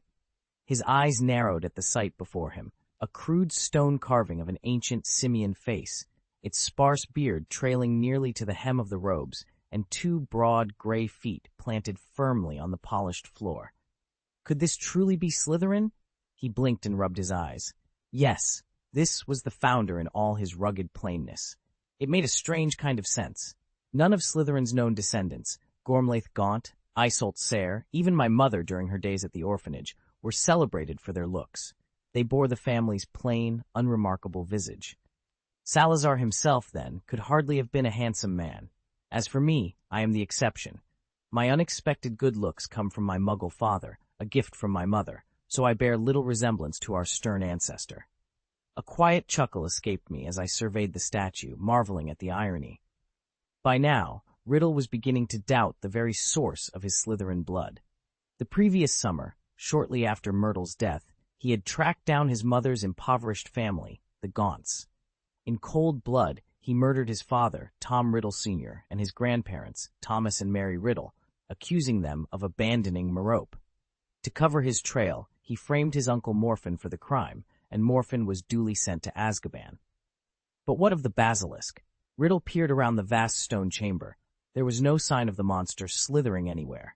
This open hall could not be the creature's true lair. It must lie hidden behind that imposing statue, tucked away in a secret recess, no doubt connected to the network of pipes and tunnels beneath Hogwarts. Albus Dumbledore, spotting Riddle's momentary uncertainty, seized the opportunity to reveal their real purpose. "You've already guessed as much," he said quietly, "but the basilisk in this chamber must be summoned, perhaps as part of some lost Slytherin ritual." Riddle's lips curved into a peculiar smile. In that instant, he seemed less the immaculate heir of Salazar Slytherin than something far darker and more unpredictable. Chapter 130, The Vanishing Basilisk. Tom Riddle's voice echoed through the chamber as he hissed, "Speak to me, Slytherin, the greatest of the 4 Hogwarts founders." A low rumble accompanied by a rhythmic click, click, shook the floor beneath their feet. Dumbledore's eyes climbed up the immense statue before them, Salazar Slytherin in gleaming stone. With a sudden shift, the statue's face contorted, and its stone lips peeled back into a perfect cavernous O, an expression no living creature could naturally produce. The absurd combination of its simian features and impossibly long beard gave it a bizarre, even comical, aspect. No wonder Riddle had been fighting back a strange smile. But beneath that brief amusement lay darker news. The basilisk was gone. Riddle exhaled sharply. Had the giant serpent still lurked in the statue's inner sanctum, they would surely have heard its sinuous movements echoing through the stone. From the moment they sensed something was amiss to the instant they burst into the second-floor girls' bathroom had been no more than 10 minutes, perhaps even less. A frown creased Riddle's brow. Not even the ridiculous countenance of his ancient ancestor could lighten his mood. "Just as we feared," he murmured. Dumbledore studied him for a moment, then inclined his head. "By the way, Tom," he said with a gentle smile, "how did you discover the correct password?" Tom Riddle raised his wand, and without a single spark or flash of light, a plush recliner materialized behind him. With barely a nod, he eased himself onto its soft cushions. Then, almost casually, he conjured a second seat, a low, emerald-green sofa, and settled onto it, folding his hands in his lap. Silence stretched between them, heavy with unspoken history. Finally, he spoke, his voice low and measured. "You might find it hard to believe, but Salazar Slytherin was still alive when I first came here. I was nearly 17 at the time, too eager, too proud for my own good, and the thought of exploring a chamber hidden for 1,000 years filled me with exhilaration. But the instant I stepped through that threshold, I called out his name, and he answered." He paused, as if listening to some distant echo of the past. His voice reverberated through these walls, and I felt his presence like a thread woven into the very stones. Slytherin's name held a sliver of his life, a piece of that ancient wizard's own magical manuscript bound to this place. When I absorbed that power, he disappeared. Yet in that vanished moment, he taught me the one thing I craved most, the password that would unleash the basilisk. Riddle's pale eyes glowed with remembered triumph. Until then, the creature could only slither through those hidden conduits carved beneath the school. It could never actually step foot inside Hogwarts, certainly not in this chamber. But even that limitation spoke to the true purpose of these corridors. Those so-called channel enhancement charms weren't meant merely to guide water or heat. They were designed to deal with spirits, to bind them or drive them away. He paused again, staring into the dim recesses of the room as if sensing something just out of view. "I can feel it now," he whispered. "The residue of those ancient protections still lingers here, and whatever was meant to be kept at bay, I suspect it wasn't the basilisk at all." Ghosts cannot breach the wards that shield student dormitories and each house's common room. If they could, this very secret chamber would have been uncovered long ago. Ghosts would simply have been sent to locate it. Dumbledore floated a slender wineglass into existence, its contents shimmering in the lamplight. He lifted it to his lips and took a slow sip. "Slytherin's enchantments are far more advanced than my own," he mused. "He managed to conceal both living beings and objects within the very name of his house, and he can even perceive my voice at a distance. My gift, by contrast, only alerts me when someone speaks my name directly. I can feed off the fear others feel toward me, but that merely boosts my spells by the barest fraction." A cold sigh drifted from Riddle's lips as he gracefully drifted across the room to stand beside Dumbledore. He plucked the wineglass from thin air and held it up, inspecting its rich crimson hue. "I've never been able to master that ward fully," he admitted, swirling the wine. Perhaps it's because my soul is fractured, my memories and essence aren't whole. You can't upload what you don't fully possess. Dumbledore studied him thoughtfully. Ravenclaw, too, perfected a unique ghostly transformation in her day, he observed. It seems each founder discovered their own path beyond the veil. Riddle let out a short, humorless laugh. You never mentioned that this magic could actually augment your own spells, Dumbledore added, surprise threading his tone. Riddle's pale lips curled into a smirk as he set the glass down. Why do you always conjure butterbeer for me? I'm not a child, he replied coolly. Dumbledore's eyes twinkled. He said nothing.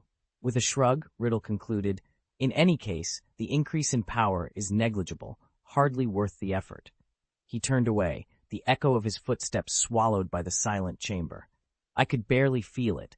For a moment, I thought it was just my imagination, Dumbledore admitted quietly. Riddle leaned back, an easy smile on his lips. Would you like me to show you the spell again? I can cast it right now. Don't bother, Dumbledore replied, more to himself than to Riddle. Ravenclaw's magic alone is almost enough to tempt me into extending my own life. Never mind everything else. Riddle's eyes hardened.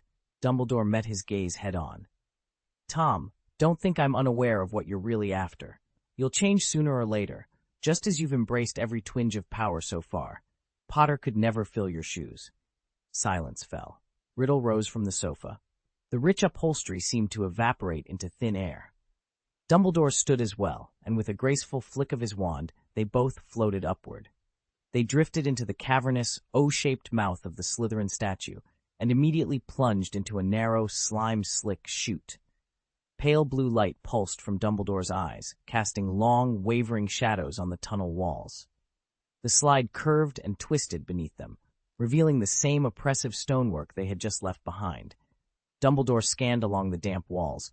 There's no side passage here that leads deeper, he murmured. Riddle reached out, tracing a slimy line along the tube's surface. Softly, he began to murmur a complex incantation. When he fell silent, he shook his head. There's no trace of the wizard's magic. That can't be right. We felt it here. Dumbledore frowned, concern creasing his forehead. Something's off, he agreed. We'll have to keep searching. No matter how powerful a wizard grows, no matter how meticulously they purge their magic afterward, every spell leaves a trace. The lingering, magic magnetic field records every incantation ever spoken. That's why even the gods we've deliberately forgotten, those whose stories have vanished, still endure. Their essence is woven into their very names, and those names are etched into the magical field like eternal runes.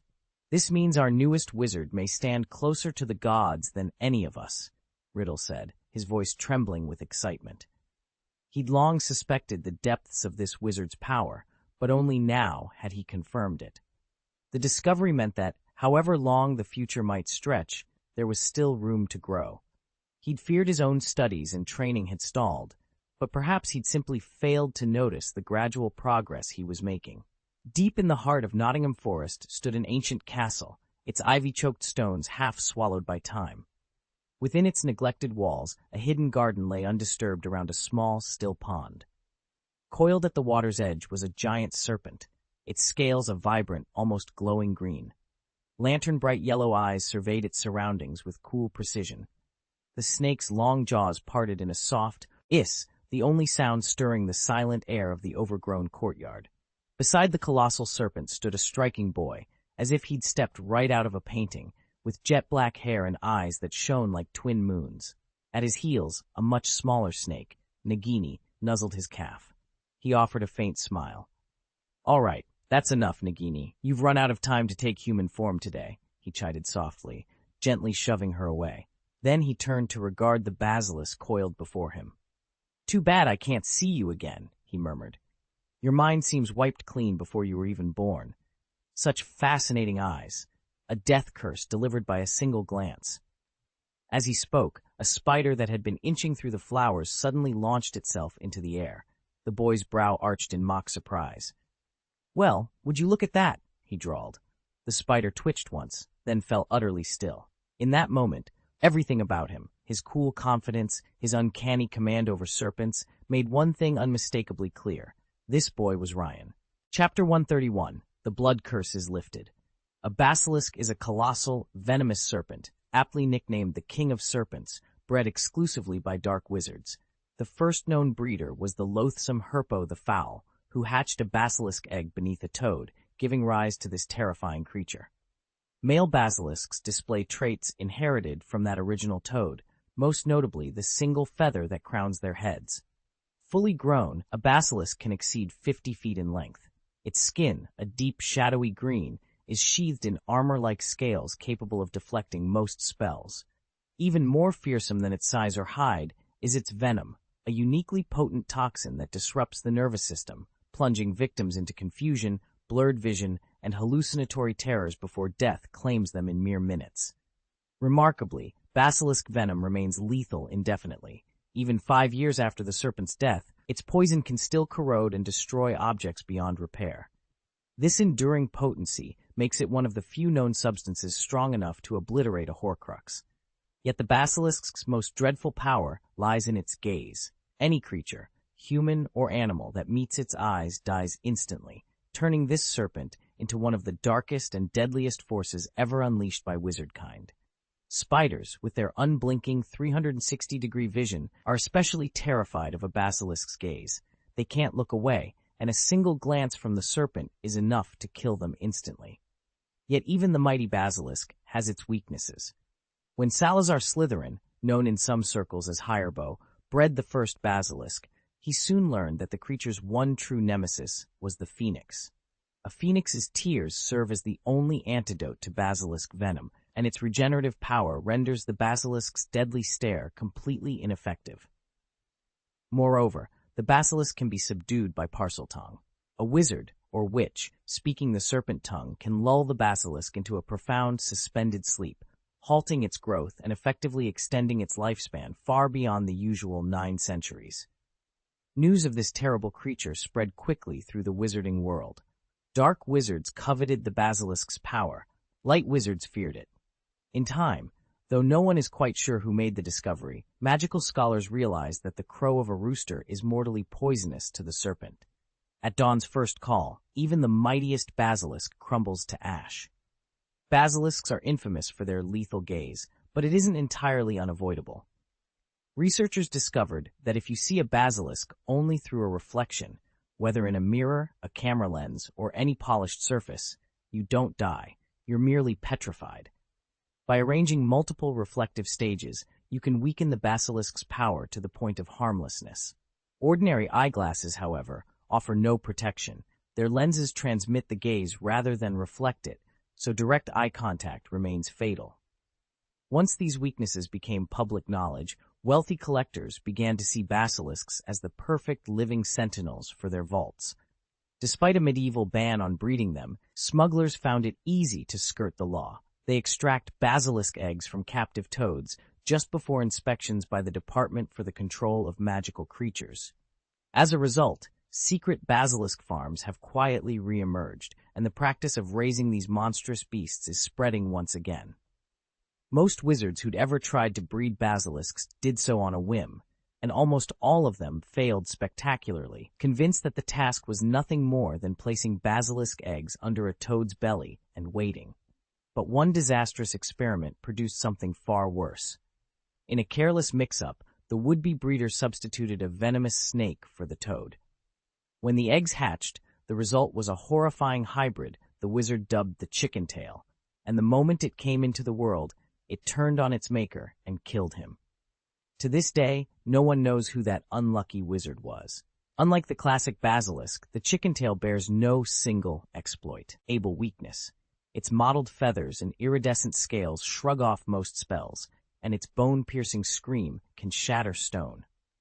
News of its birth and the gruesome death of its creator prompted the Ministry of Magic to outlaw all basilisk breeding experiments. For over 400 years, there have been no recorded sightings of basilisks in Britain. That long silence is precisely why Ryan now stands in the Ministry's hidden chamber, determined to find the last living basilisk. Every known breeding method has been systematically erased, official manuals incinerated, clandestine scrolls shredded, and even the prized Helbo manuscripts in Smith's private archive contain no recipe for incubating a basilisk egg. Yet Ryan believes the secret endures somewhere in the shadows of lost lore, and he'll risk everything to unearth it. The ritual was more dangerous than anyone dared imagine. Not even Tom Riddle, whose mastery of Parseltongue gave him unique control over serpents, could completely eliminate the risk. In fact, Myrtle's careless misstep had already cost her life. Ryan, by contrast, possessed an extraordinary gift. He could summon the basilisk rite with a single thought, or simply call out the lost eggs themselves. But Nagini could not wait. The blood curse that racked her body had reached a critical stage. She needed a serpent far more powerful than her own form, one infused with the Dark Earth Mother's blessing, to anchor her animal spirit and sustain her tortured flesh. The moment for action had arrived. Standing in the moonlit clearing, Ryan raised his wand toward the winter sky. He focused on Sirius, the dog star, shining to the lower left of Orion's belt, the brightest beacon in the constellation Canis Major. Legends across countless cultures spoke of Sirius as the true fount of hidden power, the vital spark from which a basilisk might be born. At Ryan's command, fragments of starlight drifted down like rain.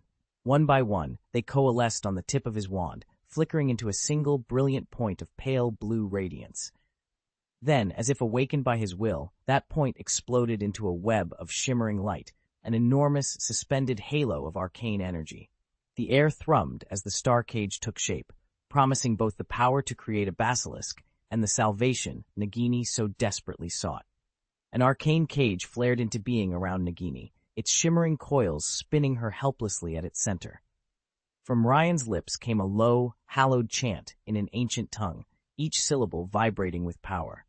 At his command, the cage drifted across the darkened chamber toward the great basilisk coiled by the pool's edge. Then the earth trembled, all light winked out, and a living darkness seeped from the basilisk's eyes, swallowing sound and wind until only Ryan's resonant incantation remained. Time lost all meaning in that oppressive void, until with the last syllable, a piercing, serpentine cry split the night. In an instant, the basilisk surged skyward, its emerald scales suffused with cool blue starlight, and its once yellow eyes ignited like twin sapphires. Atop its newly luminous head lay the lithe, nude form of a woman, breathtaking in her stillness. Ryan vanished in a blink and reappeared beside her. He swept his hand through the air, and the starlight coalesced into silken threads. They drifted around Nagini's pale skin, weaving themselves into an elegant gown the very color of basilisk scales. There she stood, reborn, radiant, and bound to the creature that bore her aloft in the starlit gloom. "Master!" A sweet, innocent voice drifted through the air as Nagini opened her eyes.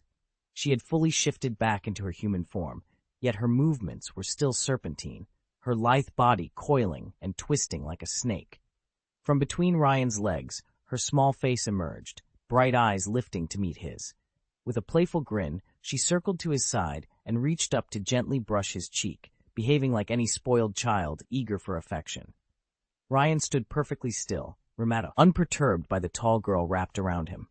He looked down at her and asked softly, "Nagini, do you remember who you are?" She paused, confidence wavering. I'm Nagini," she whispered. "You're Nagini, master?" A puzzled frown creased her brow. Everything felt different. She could fly, she had two bodies, and nothing made sense. Gazing downward, she saw her serpentine form coiled beneath her feet, its sky-blue eyes locked onto hers, reflecting the same gentle curiosity she felt. Nagini swallowed, torn between two selves. The snake body stirred, tail flicking in slow curiosity, as if urging her to remember the bond they had always shared. And in that silent exchange of glances, both Naginis waited for the next piece of the puzzle to fall into place. Chapter 132, Serious Physiological Communication Level 3, 55%, Level 4, 75%, Level 5, 78%. Early dawn filtered through the tall windows of the Ravenclaw dormitory. Harry, already dressed, sat on his bed and watched Ryan, who lay across his mattress, rubbing his lower back with a pained expression. "Ryan, what's going on? You're usually the first up," Harry said, brows raised. Ryan groaned and pushed himself onto his elbows. "Nothing physical," he replied, though the ache in his muscles told a different story. Only he knew the truth. His physiological communication skill had skyrocketed overnight in a way he couldn't explain at breakfast. Let's just say that snakes can court for hours, sometimes even an entire day, And when your partner is imbued with the power of a Serpent King, things get intense.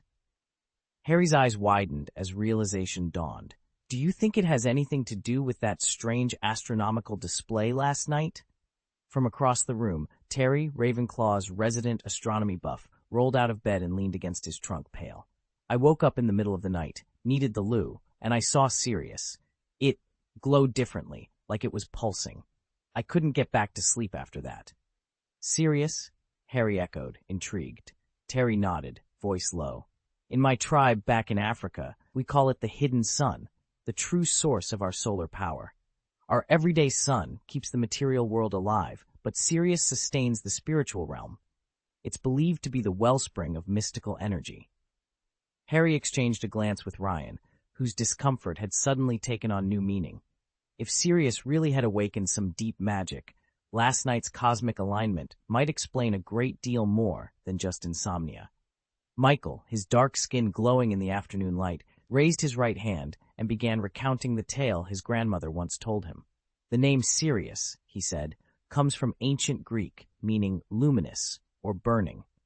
From the earliest magical relics we've unearthed, it's clear that Sirius has held significance in astronomy, mythology, and magic for thousands of years. In the Egyptian magical tradition, it was known as the Star of the Chief, the rain god, or simply the rain star. Their entire calendar system was based on Sirius's cycle. By noting when it rose or fell, they accurately predicted the Nile's floods. Even the three great pyramids, Khufu, Khafre, and Menkaure, were aligned to face Sirius, and wizards from across the centuries journeyed there to study its strange star-powered rituals. The pyramids themselves were said to draw down starlight, concentrating it into a mysterious magical force.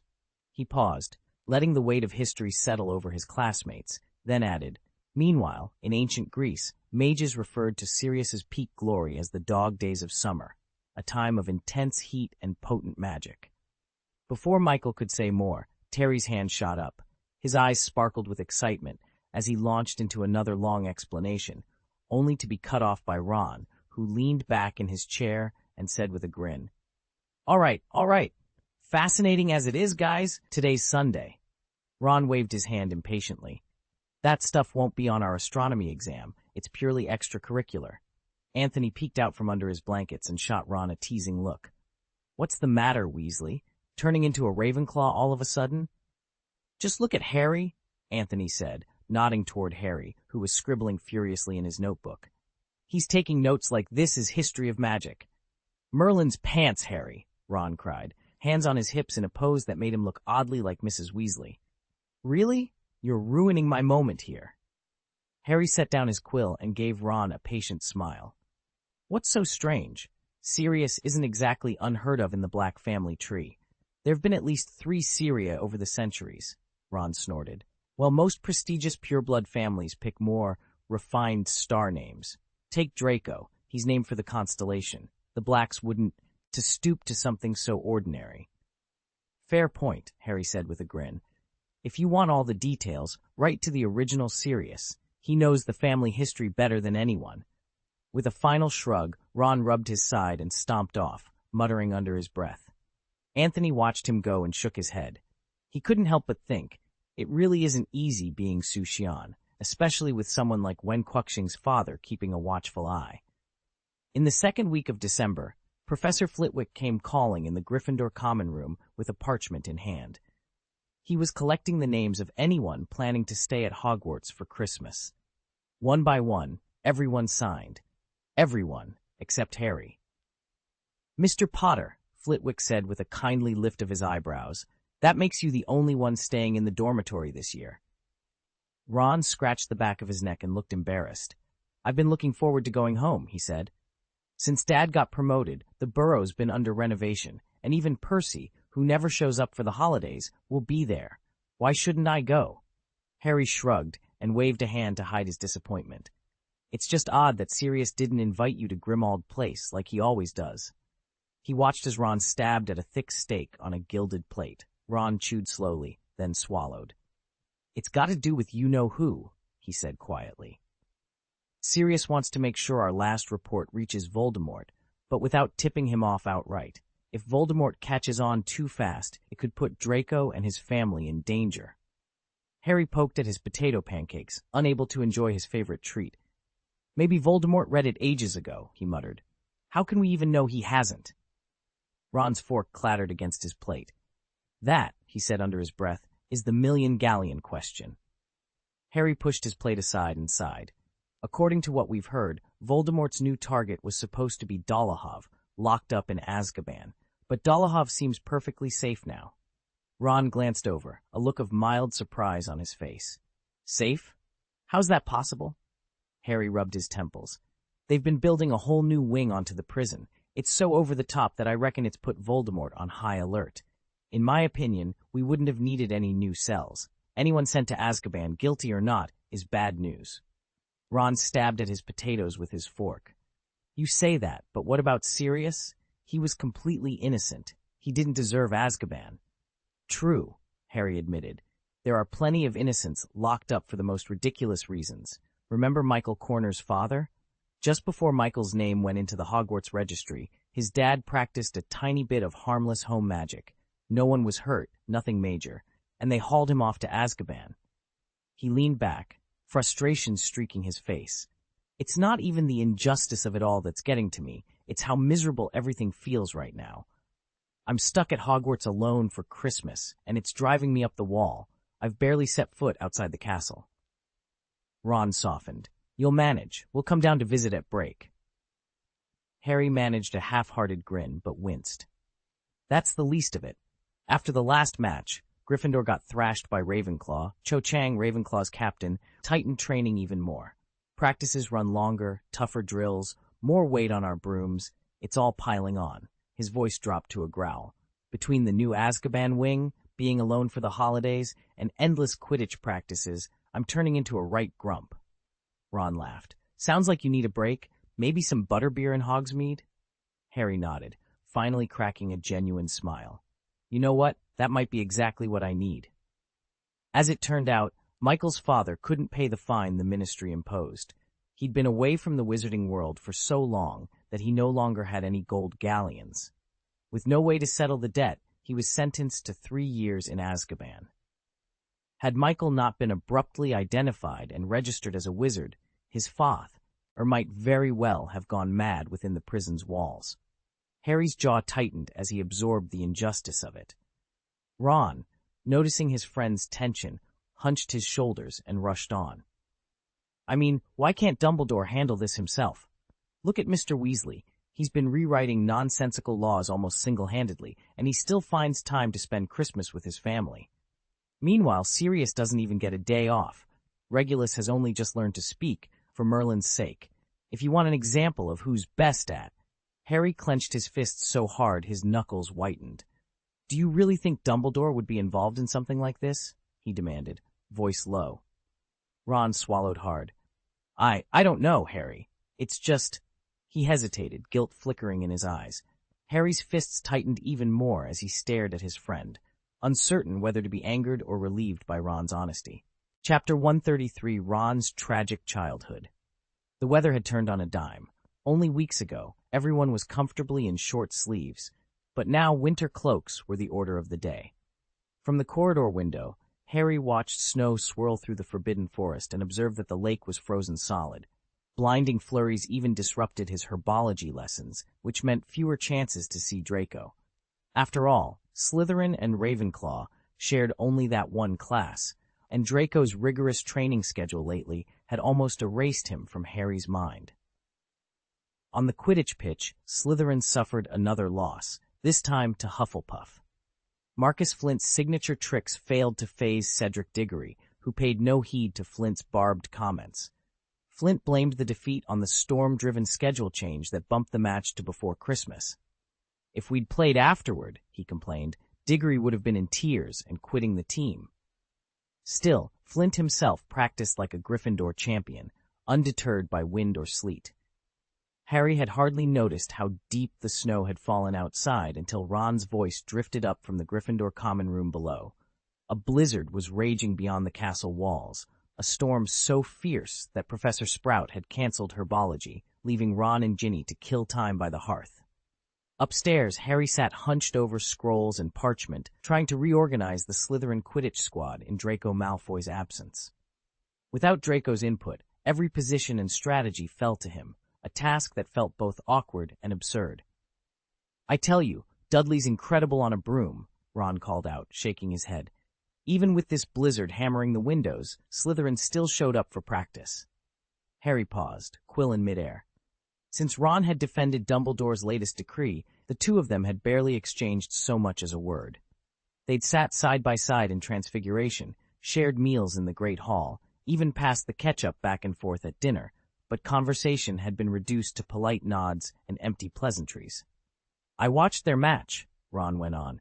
"Dudley flew absolutely rock steady. Flint launched the quaffle right at him, and he didn't even flinch." Harry forced a crooked smile. It was plain enough that Ron was extending an olive branch, testing the waters after weeks of frosty silence. "He must have got a stabilizing charm on his broom," Harry said. "Not exactly a level playing field." Ginny rolled her eyes from her spot on the couch. "So what? We don't have to go cheer if you don't want to." "I think he's right," Ron replied, grinning. Then he turned to his sister. "Ginny, do we really need to show up? Like I said before, they'll sort themselves out sooner or later."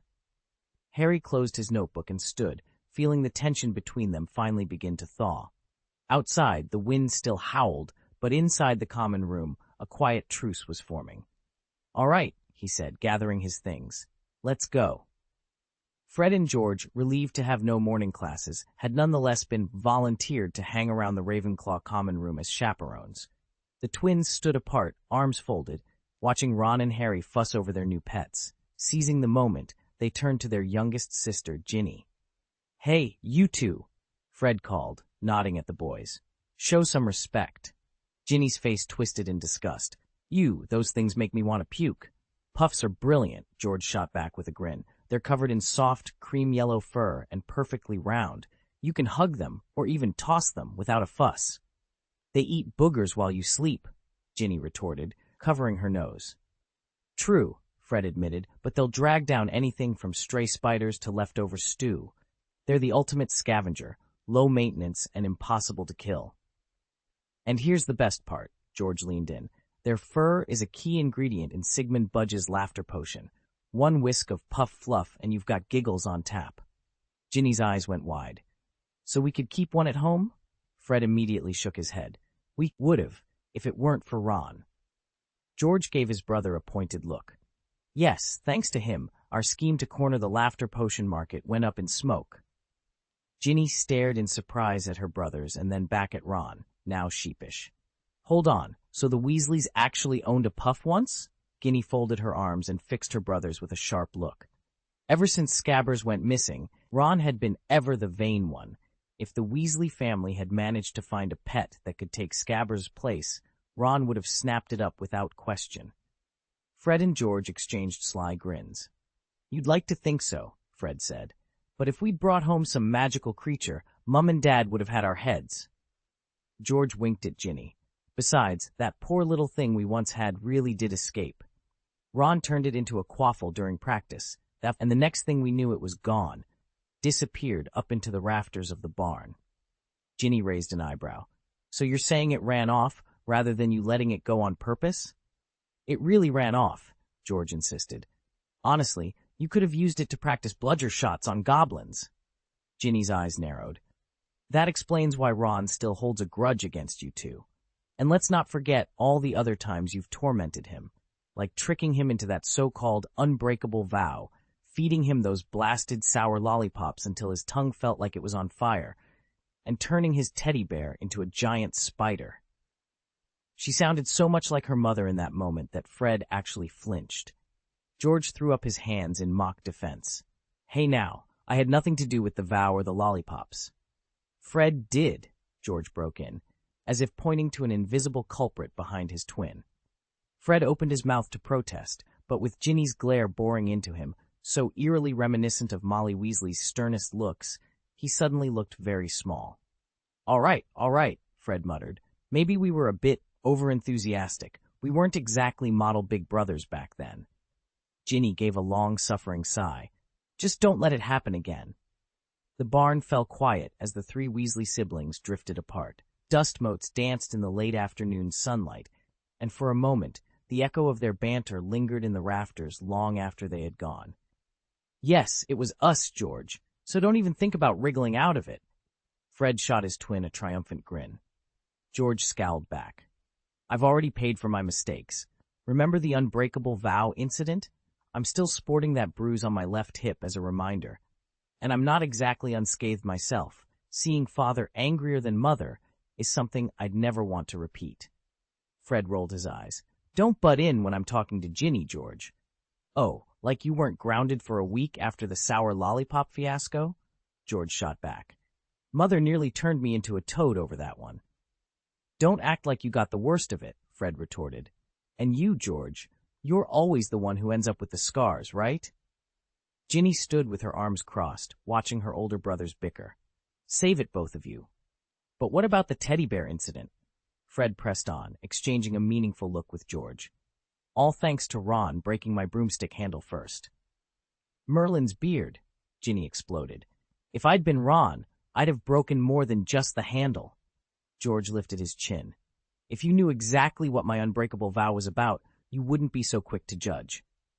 Ginny's chest rose and fell with indignation. "Spit it out, Fred. Right now." Fred leaned back against the wall, utterly pleased with himself. "Let's just say it involved Father's precious Muggle radio. He loves that thing almost as much as he loves, well, let's call it an unbreakable promise we made." Ginny glared at him. A silent vow formed in her mind. If Fred was pulling her leg, she'd unleash the fiercest bat-goblin hex she knew, and that was saying something. Fred's grin widened. "You know, if you weren't so angry, you might actually appreciate how dedicated we are to family unity. That, and repaying an unbreakable vow, is no small thing." Ginny let out a long breath and shook her head, uncertain whether to be furious or impressed. Somewhere in that ridiculous competitive atmosphere, she realized this was just another day with the Weasleys, complete mayhem, bound by love, and laced with one impossible promise none of them would ever forget. Fred flipped through the Guinness World Records his father had brought home and pointed to a highlighted entry. "Here, 13 minutes, 2.5 seconds. That's the longest anyone's ever held their breath underwater." George beamed. "Exactly.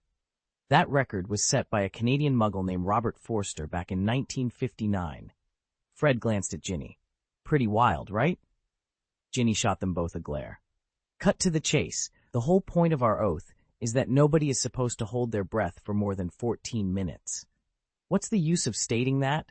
Only a dead person could pull it off, and Ron couldn't even manage it if he tried." Fred and George exchanged a self-satisfied grin. Then, almost without thinking, each reached around and rubbed one cheek of his backside. It was a strange, comforting gesture, one that, for a fleeting second, reminded them of how safe and loved they'd always felt at home. Chapter 134. Surprise After the Nightmare. Harry's eyes snapped open. His heart thundered in his chest as the last echoes of his nightmare dissolved into the pre-dawn darkness. He sat up in bed, wiped cold sweat from his brow, and took a steadying breath. The Gryffindor dormitory lay silent. Everyone else was deep in sleep. He needed air, and he needed company. 20 feet away on the other side of the portrait door, Ron was waiting in the Ravenclaw common room. When Harry stepped through, Ron didn't greet him with a joke or a grin. He simply pointed, his face taut with curiosity. Harry followed the gesture. At a low table sat Fred and George Weasley, heads bent over half-filled parchment and a scatter of their trademark prank props. Standing beside them, arms crossed and lips pressed into a thin line, was Ginny.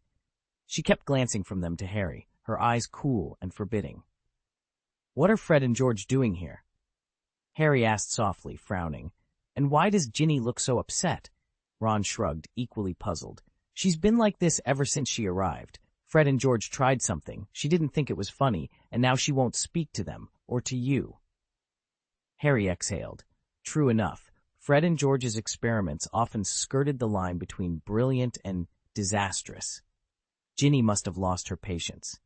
He glanced back at his sister, who was now tugging at George's sleeve, her voice too low for Harry to catch. Fred caught her eye and gave a sheepish wave. George just smirked. Ginny stomped off toward the fire, muttering under her breath. "See," Harry muttered to Ron, Another prank. She can't stand their antics.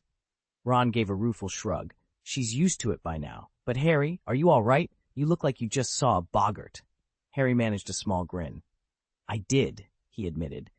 Just a bad dream. Thanks for checking on me. Ron clapped him on the shoulder. Of course. I thought we agreed. Nightmares stay between us. Yeah, Harry said, feeling some of the tension drain away. Listen, we should get going. Wood's probably halfway through broom practice without us. Right, Ron said, already headed for the exit. They left Fred, George, and a still sulking Guinea behind, the first glow of dawn creeping across the Ravenclaw tapestries. Harry tucked his hands into his robe pockets and set off down the corridor, wondering how he'd smooth things over with his sister, after he got through Quidditch practice, that is, and for once, he even looked forward to it. Harry's heart leapt the moment he spotted the Slytherin team assembling on the pitch. It was as though he'd downed a potion of vitality. Suddenly, every muscle buzzed with energy. But no sooner had he registered the surge of excitement than he realized they were expected to join in. His Hogwarts robe, still damp from yesterday's rain, clung to him uncomfortably as Professor Flitwick's whistle blew. Fred and George Weasley strolled toward the entrance gate, bantering animatedly. Then, without so much as a backward glance, they sprinted off down the hill, laughter echoing on the cold air. Ginny's face went crimson with frustration, and Ron, distracted by his brother's disappearance, barely registered Harry's questions. Harry let out a long, tired sigh and sank onto an old sofa in the Gryffindor common room. The fire crackled so loudly in the sudden quiet it almost drowned out his ragged breaths. He stared at the dancing flames for a moment, eyelids growing heavy. He woke, strangely weightless, atop the broad back of a snowy owl. Below him the ground was a featureless white, swirling with flakes that stung his cheeks like pinpricks. The owl's wings beat steadily, carrying them over frozen forests and wind-swept crags. At last, they dipped beneath an overhang of jagged rock and came to rest on a narrow ledge before an ancient stone manor. Icicles dripped from its eaves. The entire structure looked as if it had been carved from winter itself. The owl glided through a shattered, darkened window on the top floor, dropping Harry gently into a lawn, silent corridor. Torches flickered along the walls, but the glass coverings were cracked and coated in grime. At the far end stood a heavy wooden door, its surface scarred with time. The owl alighted on the threshold and nudged the door open with its beak. Inside was a windowless chamber so dark it seemed to swallow the torchlight at the doorway. Harry's heart pounded as he stepped forward. The owl swept across the room and settled on a high-backed chair facing away from him. On either side sat two tall, shadowy figures, silent, motionless, their features hidden in the gloom. Harry swallowed. He didn't recognize this place, but he knew, somehow, that whatever happened next would change everything. They knelt before the ornate chair, their shoulders trembling. Though one was male and the other female, they were unmistakably siblings, hollow-cheeked, pale as death, with doughy skin and striking green eyes. Their heads were bowed, soft sobs catching in their throats. A cold, razor-sharp voice sliced through the silence. "Oh, a little letter from Hogwarts," it murmured from the chair, each word laced with ice. "Amicus, Electo, do you have nothing to say? Are you merely pleased that I've received new news?" Amicus bolted upright, voice shaking. "Master, I am overjoyed. Forgive my silence, I simply didn't know how to respond." The voice grew softer, more menacing. "And you, Electo? Are you afraid that this borrowed flesh of mine might falter, and that I'll turn on you next?" Electo forced a twisted smile, lips quivering. "Master, if it comes to that, it would be my greatest honor to serve you, even unto death." A slow, satisfied chuckle filled the room. "Excellent. Remember this. I do value the lives of my servants, unlike the fool whose body I now occupy. Walton McNeil was far too stupid to recognize my strength. He believed me weakened and dared to resist. His mistake will not be yours." A cold, humorless laugh echoed from the ornate chair. "Master, please, calm down." Electo Lestrange's voice cracked as she and her brother fell to their knees before Lord Voldemort. "My sister and I have always been your most loyal servants." They trembled under his unblinking gaze. Electo managed to gasp out a list of names. Lucius, Travers, Knott, Old Goyle, Old Crab, young Avery, all familiar faces. They betrayed you, switched their allegiance to the other me and to Dumbledore. Silence stretched for a heartbeat too long. Then Voldemort's voice cut through it like a knife. Alecto? And you, where do your loyalties truly lie? With your master, the greatest wizard of all, or with a fifth-year Hogwarts student named Tom Riddle? A tall, shadowed figure rose from behind the chair. Alecto's massive frame froze as if turned to stone. Oh? You hesitate? Voldemort sneered, the tip of his wand slipping from his sleeve. Master, please no, Alecto whimpered, her voice breaking as she crawled forward, eyes wide with terror. Her brother shrank beside her, closing his pale green eyes in helpless dread. Voldemort's voice dropped to a whisper, chilling in its promise. This will be painful. Then Alecto's scream pierced the air, a raw, gut-wrenching cry, as though every nerve in her body had ignited. The sound tore through Harry's mind. His scar flared white-hot. Agony shot through his skull, and he gasped, unable to stifle his own tortured scream. Voldemort would hear this, would know exactly where Harry was hiding. Harry! Harry's eyes snapped open. He lay face down on the common room carpet, hands pressed against his face as if to hold in the pain. His scar throbbed fiercely, and tears burned behind his eyelids. When he finally peeled his hands away, a small crowd had gathered around him. Ginny had squeezed through first, Neville, Michael, Terry, Anthony, and half a dozen other classmates pressing close behind. At Harry's elbow, Ron was kneeling, his expression pale with fear. Harry, are you okay? Ron blurted out, voice shaking. What happened to you? Before Harry could answer, Ginny threw herself into his arms, her voice catching Anna's sob.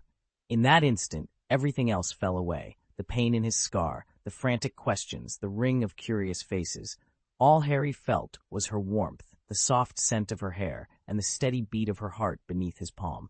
He wrapped an arm around her and let a hand drift up to stroke her long, fiery hair.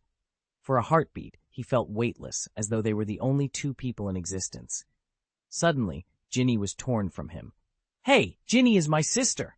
Ron's voice cut through the hush, a mix of outrage and relief. He rubbed the back of his neck, his irritation melting into concern as his eyes flicked between Harry's face and his sister. Ginny's cheeks flamed the color of her hair, but she didn't look away. Meeting Harry's gaze, she seemed fearless, her expression intense. Harry and Ron stared at each other for a long moment, the unspoken questions hanging in the air. Around them, neither crowd nor common room seemed quite the same again. Ron tilted his head ever so slightly, and Harry knew exactly what it meant. All right, if you must.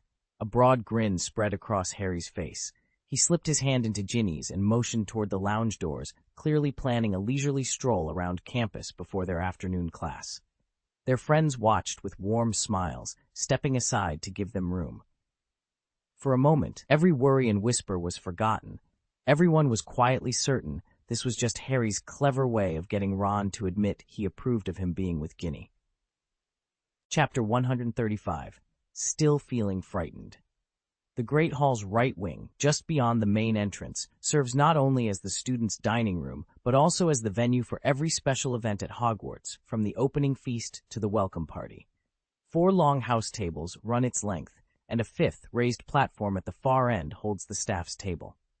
Above them all, the enchanted ceiling mirrors the sky, shifting from dawn's soft pinks to the bright midday blue in an endless cycle. At lunchtime, most of the professors are always present, so ordinarily, students would be too busy eating to gape like curious ostriches. Yet Harry, who had slipped away with Ginny to retrieve their plates and then ducked into a side alcove, could still feel the weight of 100 eyes burning into him. He'd assumed that after all the rumors circulating about him, especially the stunt he'd pulled at the start of his relationship with Ginny, spreading word of the Triwizard Tournament through nearly headless Nick, everyone would have grown used to his presence by now. But the moment Harry re-entered the hall, every head turned. Whispers rippled down the tables. Eager gazes followed his path. Even Professor McGonagall, usually so reserved, watched him closely, her eyes sharp and unblinking. Harry gripped his fork, suddenly wishing he'd brought more than just a sandwich. The fame, it seemed, was never far behind him, no matter how hard he tried to escape it. By mid-morning, word of Harry and Ginny's romance had spread through Hogwarts like a charm. In the head's office, Dumbledore, robes impeccably pressed, cheeks pink from luncheon, leaned forward in his high-backed chair, those famously penetrating eyes fixed on Harry as though he could read every hidden emotion. At Snape's table, the professor's customary sneer gave way to something unsettlingly like pride. He glanced at Harry, then at Ginny, and for a moment his dark eyes glistened with tears. Quick as a snake, he produced Lupin's handkerchief, a gift he'd long resented, and dabbed at his lashes as though nothing were amiss. Even Hagrid, who'd been busy tending a mysterious creature he'd stashed in his hut, appeared at the Great Hall entrance, shoulders hunched, eyes red. He sniffled audibly before joining the applause. It seemed that nearly every teacher and student in the castle, if not the entire wizarding world, considered Harry and Ginny's relationship the most astonishing event to hit Hogwarts since the Chamber of Secrets, and far more newsworthy than next year's Triwizard Tournament. Ron, however, was in a decidedly sour mood. He lurked by the benches, arms folded, shooting daggers at anyone who dared approach the couple with congratulations. Not everyone shared his gloom. Percy seized Harry's hand with both of his. "Congratulations," he said, beaming so broadly you'd think a Weasley had just won the cup. Fred and George bounded up at the same moment, each offering a raucous cheer. "Welcome to the family, mate," George grinned. "Congrats, Harry," Fred added, clapping him on the back. Harry exchanged a glance with Ginny, who was blushing so fiercely her freckles barely showed. Amid the cheers and laughter, the castle felt warmer than it had in years, a place alive with hope and new beginnings. Fred and George offered Draco a half-hearted congratulations laced with a warning. "You'd better treat Ginny right," they said, grinning, part salute, part threat. Before Draco could reply, Harry took Ginny's hand and ducked away through the cheering crowd. As they hurried down the corridor, they almost ran straight into Draco and his friends, dripping and caked with mud after an intense outdoor training session. Snowmelt trickled from their robes onto the floor. Filch followed close behind, muttering curses under his breath, but he clearly didn't dare find fault with a group of Slytherins. They slipped into an empty common room and finally stopped to catch their breath. Harry was relieved. Only a scattering of first and second year students were here. The first years, including Ginny's circle of friends, had no classes right now. The second years, Harry's own year, were supposed to be in herbology, but their class had been canceled.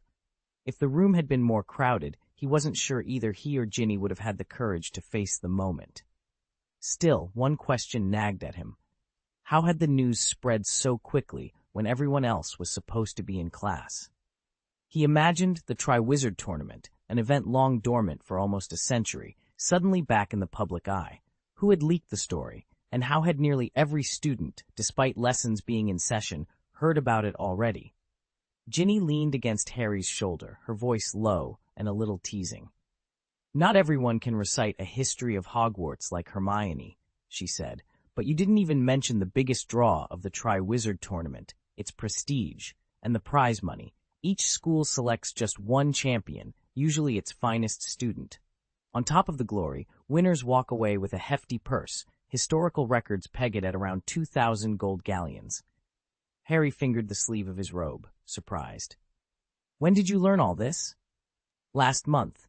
Friday the 27th, Ginny replied, tilting her head so her warm breath brushed his ear. "Fred and George told me. They were thrilled that the startup funds had finally arrived." She felt Harry's fingers gently tangle in her hair, and a soft flush spread across her cheeks. Then her next words caught him off guard. "You came up with that to keep Ron from butting into our business, didn't you?" Harry asked, frowning slightly. Ginny buried her face against his chest. "Since when do we need Ron's permission for what happens between us?" she murmured. Harry cleared his throat, a small, amused smile tugging at his lips, and drew her closer. Chapter X, Hidden Truths. We only discovered the Triwizard Tournament at the beginning of this month, on the Tuesday before last, just after our 9 o'clock training session, when Hagrid swept into the hall, breathless and wide-eyed, rattling off tales of dragons and forbidden tasks. Between November 27th and December 1st, only 4 days passed, but in that time Ron vanished with Fred every weekend, leaving me to wonder what secrets they were sharing. I was trying to explain all this to Hermione by the common room hearth when Ginny, nestled in my arms, suddenly lifted her head. Across the room, Fred and George exchanged glances but remained silent. I knew Ron was about to see red. His temper could turn icy fast, and before long he wouldn't want anything to do with us. Ginny gave me a single, uncertain blink. Sure enough, that afternoon in Charms class, just moments before Professor Flitwick began teaching the wand-lighting charm, someone offhandedly mentioned that Ginny had known about the tournament far longer than anyone else. Ron's glare at me melted away in an instant, and I wondered if that was why Ginny had been so distant these past weeks. Watching her pack away her quill, I felt an odd impulse to go back in time, all the way to our first-year dormitory, and stand guard by her side like I once did. In 5 years I'd be leaving Hogwarts, and she'd still have a full year to go on her own. My thoughts stalled on Michael Corner's face every time he caught Ginny's eye. He clearly fancied her.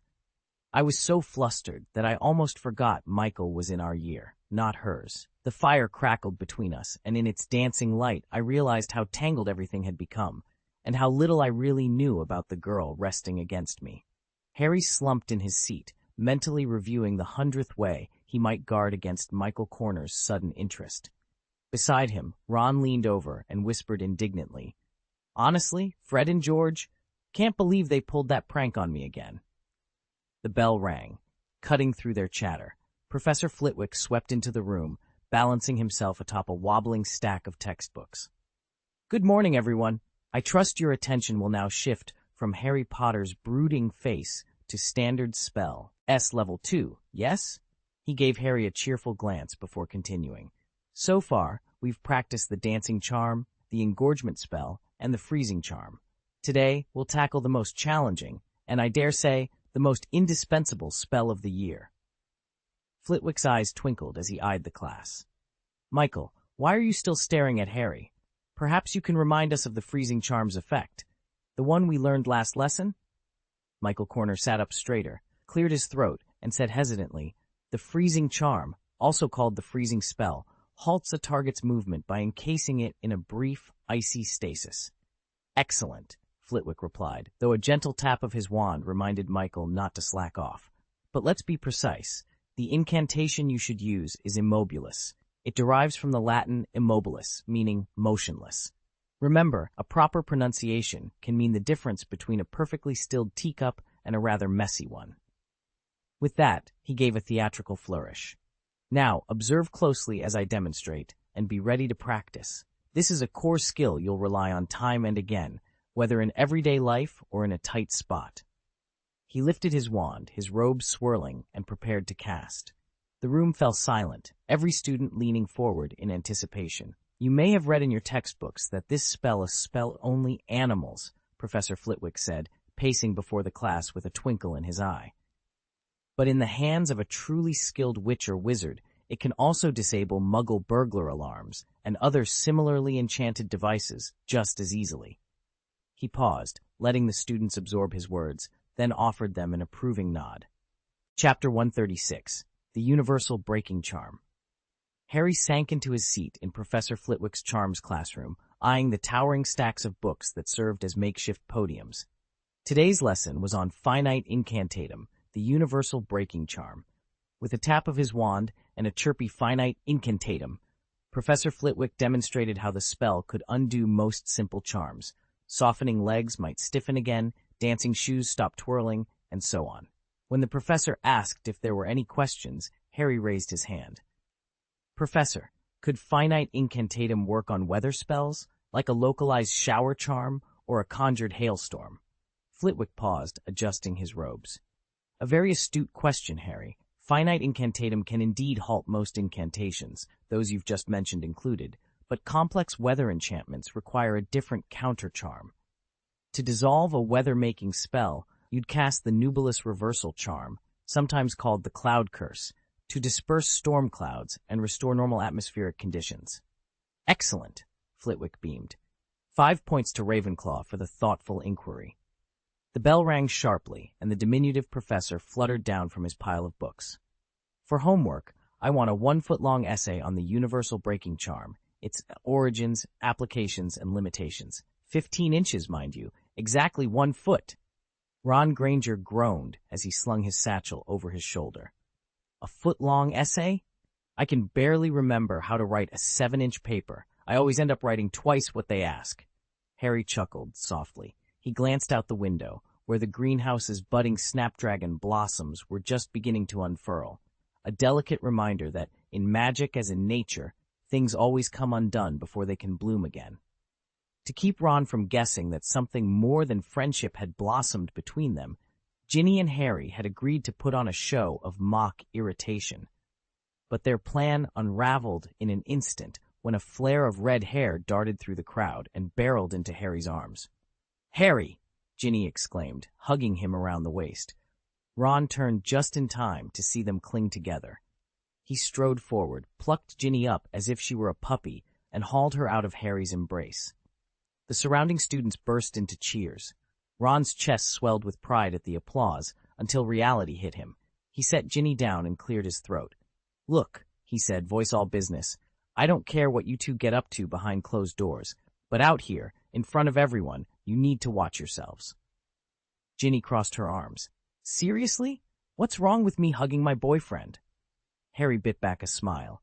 He admired her spirit, but he knew Ron had a point. This was supposed to look like harmless teasing, not a public display of affection. Besides, suddenly being the center of attention made Ron uneasy when he remembered that it was Harry, not Dean or Michael, holding his sister. Ginny huffed, but allowed Ron to tug her toward a quieter corner of the stands. Harry stood back, nodding to himself. The ruse was working. Everyone was convinced they were a couple. Ginny's narrowed eyes, however, let him know that she wasn't about to make things easy on her protective brother. Ginny folded her arms, her eyes flashing with irritation.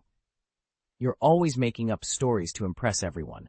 Ollivander's wand magically finding its owner, rescuing Ravenclaw's phoenix and that invisible beast, even leading the charge that defeated Voldemort. Aren't you ashamed of yourself?" Ron bolted upright. He couldn't believe how fiercely his usually obedient sister was speaking to him. Harry frowned, emerald eyes widening in surprise at the sudden confrontation. "It's my turn with Harry now," Ginny continued, her tone sharp. "And you'd best watch what you write in your letters to Mum, especially that bit about us falling in love at 11. Ron's face flushed. He opened his mouth to protest, but all that came out was a stammered, "You're." "Don't act so innocent," Rye interjected, stepping between them. "Ron, puppy love wasn't even a thing until you invented the phrase." Ron's expression twisted into a mixture of embarrassment and anger. "You're just jealous. You've never even had a proper hug in your life, only that awkward peck from Aunt Muriel when you were a toddler, and you think you're the only one who can write letters? Mum and Dad have already read Percy's updates.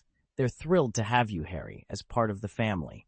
And once we all graduate, there'll be hugs and maybe even weddings, just like Mum and Dad's."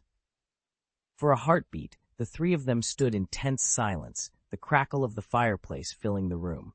Then Ginny huffed. Ron crossed his arms, and Harry let out a small, exasperated sigh. Despite the bickering, the spark of sibling affection, or something more, glimmered in all their eyes.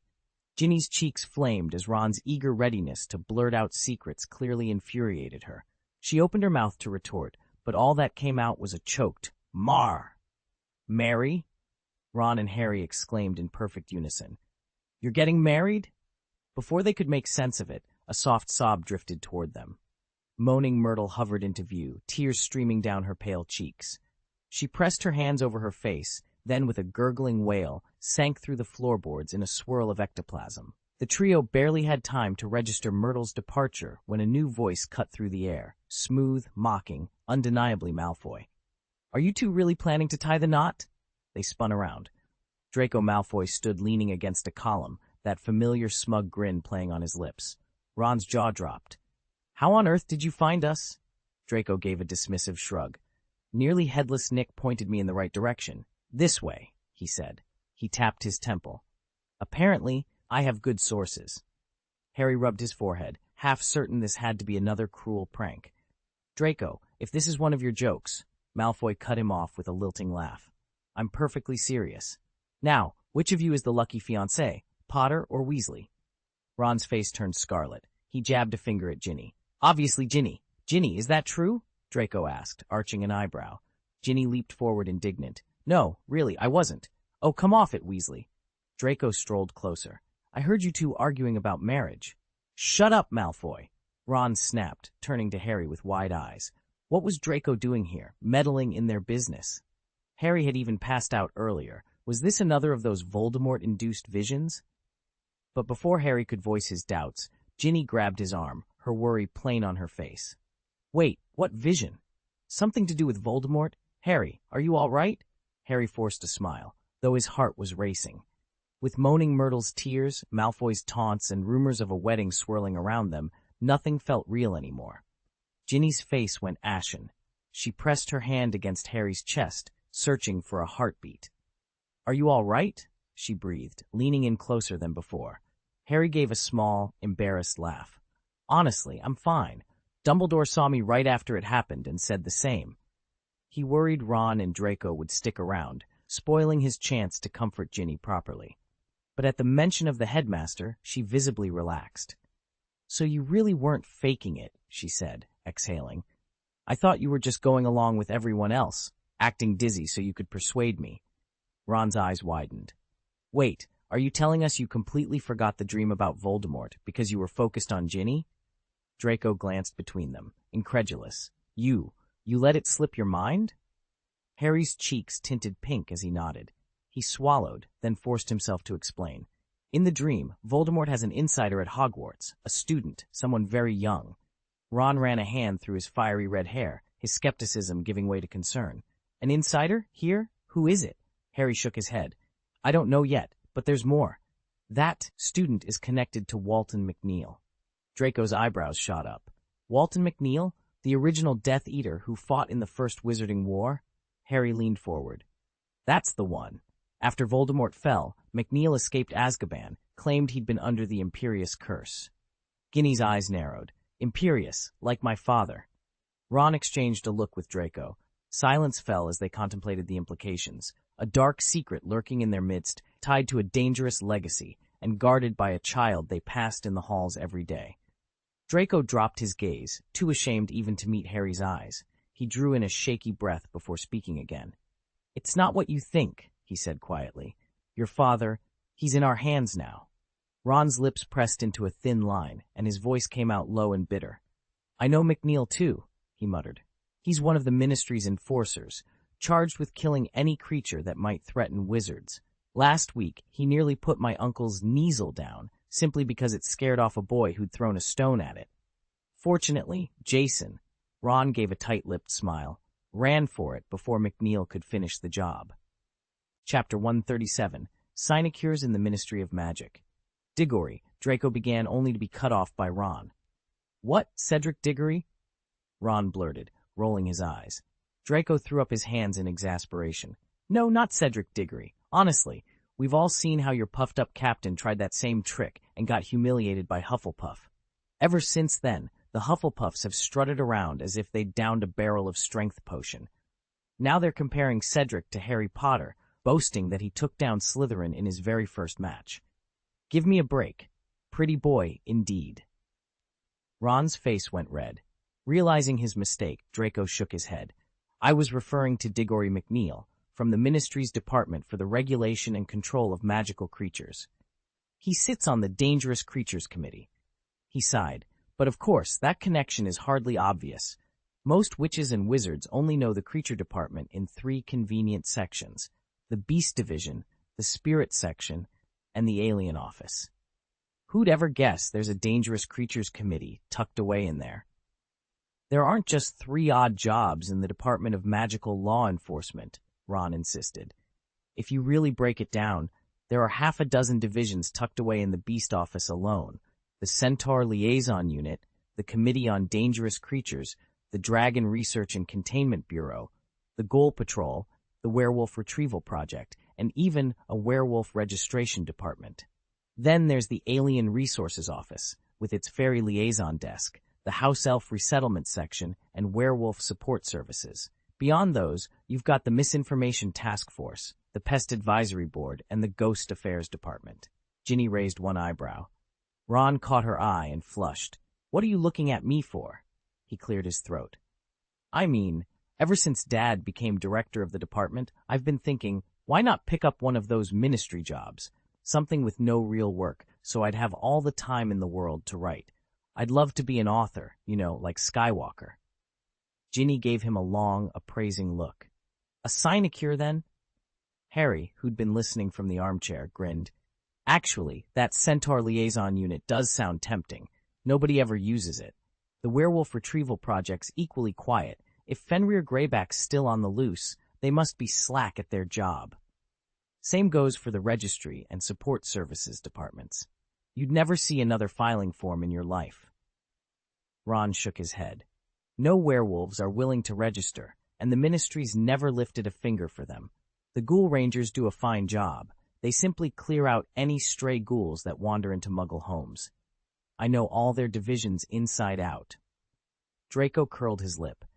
You've obviously forgotten Dumbledore's latest partnership with Mr. Weasley.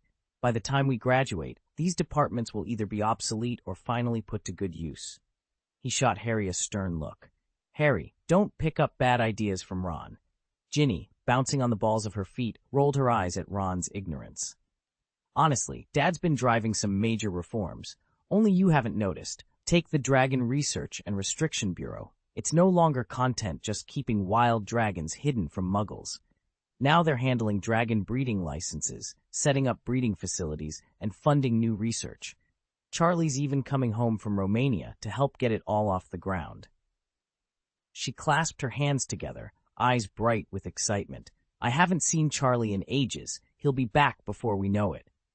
The three of them sat around the scarred wooden table in the common room, the late afternoon sun slanting through the tall windows. Ron's cheeks were still pink from irritation as Draco leaned back in his chair, eyes narrowed. Why are you so interested in me all of a sudden?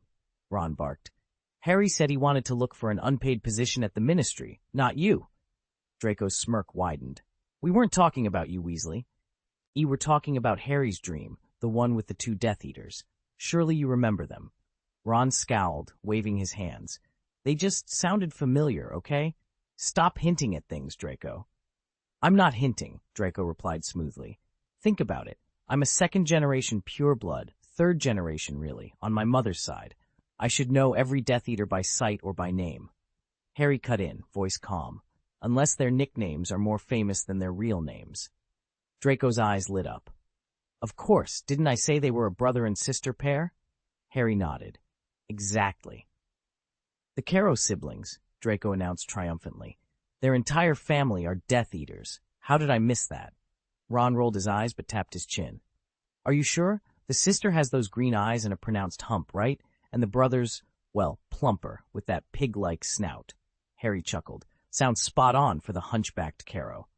When you think hunchback, you think Caro, Ron said, folding his arms. Just like every Weasley has red hair, every single Caro has a hump. Draco gave Ron a triumphant grin. Exactly. Mystery solved. All right, Ron said, leaning forward. If someone sent that letter to you-know-who could it be? Harry looked thoughtful. It has to be a Slytherin. Both of their parents would have to be Death Eaters. Ron's eyes flicked to Draco, their resident expert on dark families. It can't be you, Crabbe, or Goyle, so who's left? Draco began to pace in front of them, hands clasped behind his back. A Death Eater's child doesn't always end up in Slytherin, he pointed out. My being in Ravenclaw shows the Sorting Hat still respects the student's own choice. He stopped and counted on his fingers. At Hogwarts, the only pureblood descendants of confirmed Death Eaters are me, Goyle, and Crabbe. Harry tapped his chin. But what if the kid changed his name? He asked. Draco's eyes narrowed. Exactly. Pureblood families are all interrelated. Many of them alter their surnames to escape their family's dark reputation. If someone was adopted by a distant relative or simply decided to start fresh, they could pick a name that hides their origins completely. He paused for effect. And believe me, if this mystery wizard were really one of us, their parents would be in Azkaban by now. There's no blaming the Imperious curse, like my family tried to do last term. Ron rubbed his chin, lost in thought. Draco opened his mouth to add another possibility. But before he could speak, the door swung open and Ginny hurried in, her face flushed with excitement. Draco Malfoy stared at Ginny Weasley in open-mouthed surprise. Ever since he'd met her, she'd been the shy little sister, barely daring to speak more than a curt hello whenever he visited the burrow. And now she was daring to interrupt him? "What are you talking about?" Draco demanded. "Telling Professor Dumbledore? Do you really think you're smarter than him?" Ginny's cheeks flared pink with indignation. "Yes, I do," she shot back. "He needs to know about that dream immediately, before you lead us any deeper into trouble with your endless theorizing." Harry and Ron exchanged triumphant looks. Of course, why hadn't they thought of this before? "It's because of you, Malfoy," Ron muttered, poking Draco in the ribs. "All your analysis got us nowhere fast." Draco's silver-blonde eyebrows shot up. "Me? Don't forget, you two nearly forgot the whole dream in the first place. At least I remembered something important." Ginny threw up her hands in exasperation. "Boys, will you knock it off?" she demanded, glaring from Draco to Harry and Ron. Harry stepped forward and offered his sister a reassuring smile. Gently, he slipped an arm around her shoulders. "She's right. We should go to Dumbledore, now." Ron nodded so vigorously, his freckles danced. "Agreed. We just need to figure out how to get into his office." Draco opened his mouth to argue, but the determined set of everyone else's faces made him falter. He swallowed and stammered. But," Harry held up a hand. "There's no but. We're done arguing. We have a headmaster to find." Silence fell as Draco realized that for once he was outvoted. Together, the four of them turned away from the corridor's cold stone walls and set off toward the gargoyle-guarded entrance of Dumbledore's office, united at last in purpose. Chapter 138, Public Engagement? Harry's feeble excuses and those of his friends hadn't fooled Ginny for a moment. She let them have it in no uncertain terms, sharp words that set his ears ringing. Yet, whether by luck or mischief, the news of Harry's engagement had somehow spread throughout Hogwarts just 40 minutes after their private conversation. Ginny, cheeks ablaze, barely had time for another scolding. Instead, she turned shy and pressed herself into his arms, blushing as fiercely as a ripened tomato. "How did everyone find out so fast?" Harry demanded. "I asked Hermione and the others, but they clammed up, and Myrtle, she slipped right back to the girls' bathroom without a word." Elsewhere, in the Ravenclaw common room, Ron flopped onto the carpet with an exasperated groan. "And you know what's the worst part?" he muttered. "They actually think I'm pining after moaning Myrtle." At that moment, Draco Malfoy, absent from the common room for longer than anyone could remember, glided in and dropped down beside Ron. "Speaking of Myrtle," he said coolly, "I was here looking for you earlier, only to notice her portrait was gone. You reckon she might be hiding somewhere, eavesdropping on us for fun?" The three of them stared at one another, each wondering how a ghost could have become Hogwarts' most effective gossip, and what would happen next. Nearby, Ryan sat across from Luna, quietly concentrating on their game of wizard's chess while keeping his true feelings to himself. He didn't consider himself petty, just unusually gifted with a memory that refused to let go of past insults. Unlike most people who forget childhood slights as years drift by, Ryan relived every harsh word as if it were fresh. So whenever Harry's name surfaced, old resentments bubbled up, tempting him to meddle. But that was only the prologue. The real excitement was just beginning. A soft flapping cut through the quiet. Through the tall, arched window, a long-eared owl swooped in and landed lightly on the table. It was Juvijon. Harry leapt to his feet before Ron or anyone else could react, nearly sending Ginny stumbling from his arms. "Careful," Ginny warned, steadying herself. "Don't worry, Dad and the others won't hear about this just yet. They're probably off discussing Christmas plans." Harry barely heard her over the pounding of his own heart. He stepped forward, eyes fixed on the owl, who tilted its head in return. "Looks like this one's for you, Harry," Ron said, stepping back to give him room. Harry crouched, gently extending a hand. Juvijon bestowed a small scroll, tied with crimson ribbon, into Harry's grasp. As Harry unrolled the parchment, Luna and Ron exchanged excited glances. Even Ryan leaned in, curiosity momentarily overshadowing his grudges. Whatever news lay on that scroll, it was bound to change everything. Harry's heart leapt, only to sink again as Juvijon swooped in, clutching a neatly sealed letter for Ginny. Relief washed over him. At least he wasn't the recipient. Ginny's hands trembled as she untied the ribbon, and the owl cocked its head in mild reproach. Normally, Ginny would lavish it with affectionate strokes. Why was she so unsettled today? "Ginny," Harry asked softly. She ignored him, her eyes fixed on the parchment. Then, with a sharp breath, she began to read aloud. "Dear Ginny," she whispered, "I've heard the wonderful news from Percy. He tells us you and Harry are officially a couple, and we're all thrilled. But please, take things slowly. Don't rush into anything. Of course, if you really wish to marry Harry, your father and I will support you wholeheartedly. Bring him home for Christmas, and we'll arrange an engagement ceremony. Sirius will host one side, and we'll host the other. Love, Mum." Ginny's face went pale. "They know," she breathed, her voice barely more than a whisper. Harry leaned forward, concern creasing his brow. Ginny bit her lip, torn. If she kept the letter to herself and simply told her family they were already engaged, then there'd be no turning back. Ginny pressed her lips together, trying not to panic.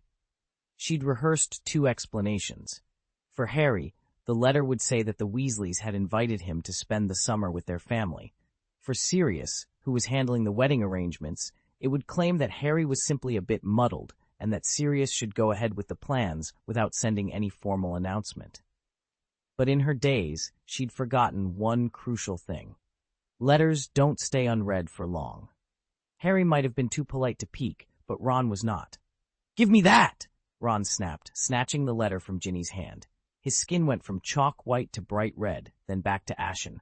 Worry curdled into anger, and anger into confused panic. "Merlin's beard," he blurted. "Mum and Dad know about this too?" Ginny lunged forward. "Ron, don't." But it was too late.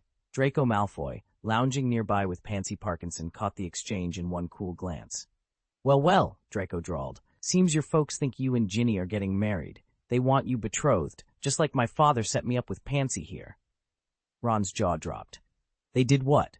Draco leaned back, smirking. "Why are you so touchy, Weasley? You didn't exactly deny it just now. When did you two get engaged? Planning to run off and elope?"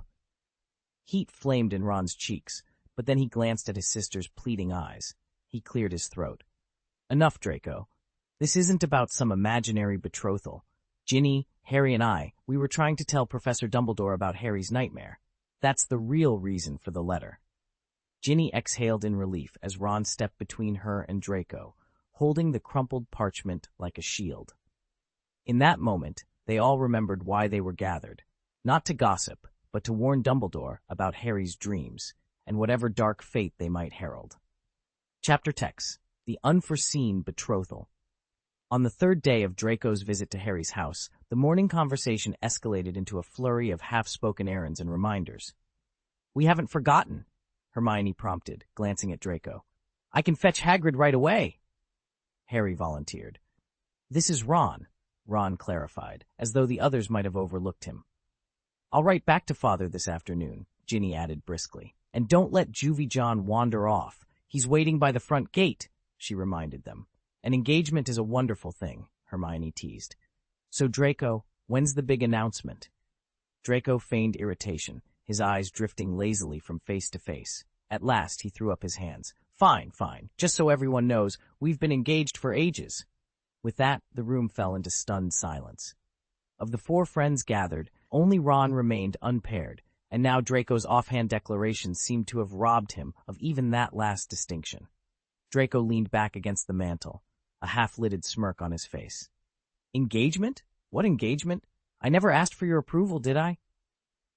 Ron's grip tightened on the parchment he'd been twirling, an ornate letter framed in silver ink. He raised it, ready to argue, when a sudden breeze drifted through the open window.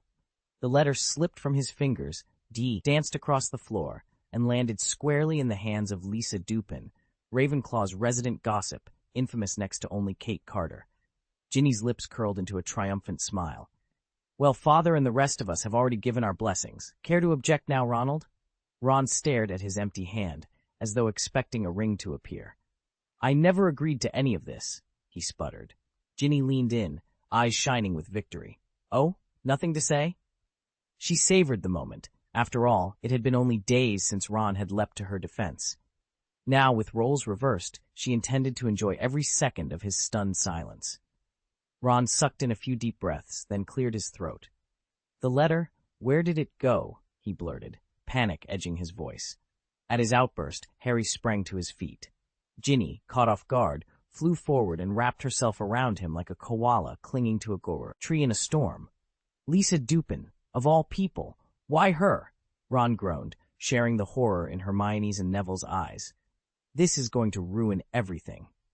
The four friends turned toward the fireplace. There, Lisa Dupin stood huddled with several Ravenclaws, her classmates from different years, all peering at something in her hand. Lisa glanced up just as Harry, still supporting a startled Ginny, raised his arm in a hesitant wave. In that frozen moment, realization dawned on her. Harry Potter was about to make their engagement public. For a heartbeat, Lisa's stomach twisted. She knew how close she and her friends had grown to the Potters. If an announcement was coming, she would do whatever it took to spare them the embarrassment of a scandal.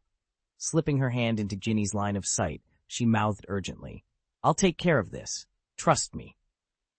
Then she bent to clasp whatever paper she'd been holding, determined to keep it out of sight until the time was right. Chapter 139. Dead?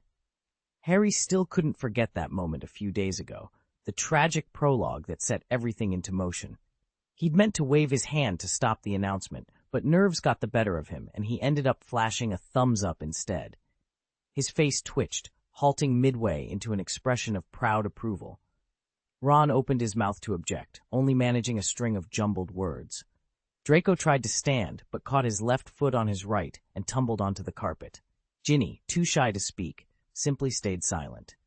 Then the nightmare began. Lisa Loudon's voice boomed through a careless, sonorous charm, carrying her words across the great hall. Our Ravenclaw savior, Harry Potter, is to be engaged to Ginny Weasley at Christmas. No one was certain who had amplified Lisa's voice, and Harry didn't blame her. His own flustered reaction had left room for misunderstanding. Though there were pauses between her declarations, he'd been far too stunned to interrupt. By the time he'd gathered his wits and opened his mouth to clarify, Ginny cut him off, tears shining in her eyes. "Don't you want to get engaged to me?" she whispered, her voice trembling. Ginny faced Ron's hardest stare and snapped. "Do you think I'm some kind of joke? Everyone's heard the rumors by now. If you claim to want me, doesn't that mean nobody really does?" Helpless to fight the tide of gossip, they'd all learned to go along with it. Meanwhile, Lisa Dupin remained utterly convinced she had Harry's blessing, that it was he who'd handed her the letter and asked her to spread the news. How else could she have gotten it? Harry and his friends hadn't stopped her. They'd played their parts. Yet in truth, Harry had no memory of those painful days. They'd been erased. Then, without warning, a cold voice whispered behind him, and a lethal green bolt of light shot through the air. The curse struck the tip of Harry's unruly hair. His eyes went wide, frozen in disbelief. The force hurled him backward. He spun under its impact like a broken marionette, tumbled off the castle battlement, and vanished from sight. At the instant Harry Potter died, the world began to collapse. Moonlight and darkness liquefied into swirling plumes of colored smoke. From that dissolution emerged a vast white expanse. But upon closer look, it was not a world at all, but a colossal, empty platform, bathed in a cold radiance emanating from an enormous orb of light hovering at its center. A brilliant orb hovered at the center of the platform, shining like a miniature sun against an endless void. Around it stretched pure black nothingness, not even a glimmer of starlight. On the pristine white floor lay Harry Potter, supposedly dead, his robes torn and sweat plastering his hair to his forehead. He struggled to draw in a breath. "So," came the voice from the glowing sphere, rigid yet oddly formal, "what were you thinking just now?" Harry blinked up at the light. "Nothing much," he lied, forcing himself to sit up. He rubbed a hand over his scalp. "Just wondering if I should go ahead and shave my head. After all, I did dodge the killing curse moments ago." Silence. The orb's glow didn't waver, but its silence was heavy, as if daring him to think it hadn't noticed. Harry sighed, shoulders sagging. "Fine, I was thinking about Ginny again.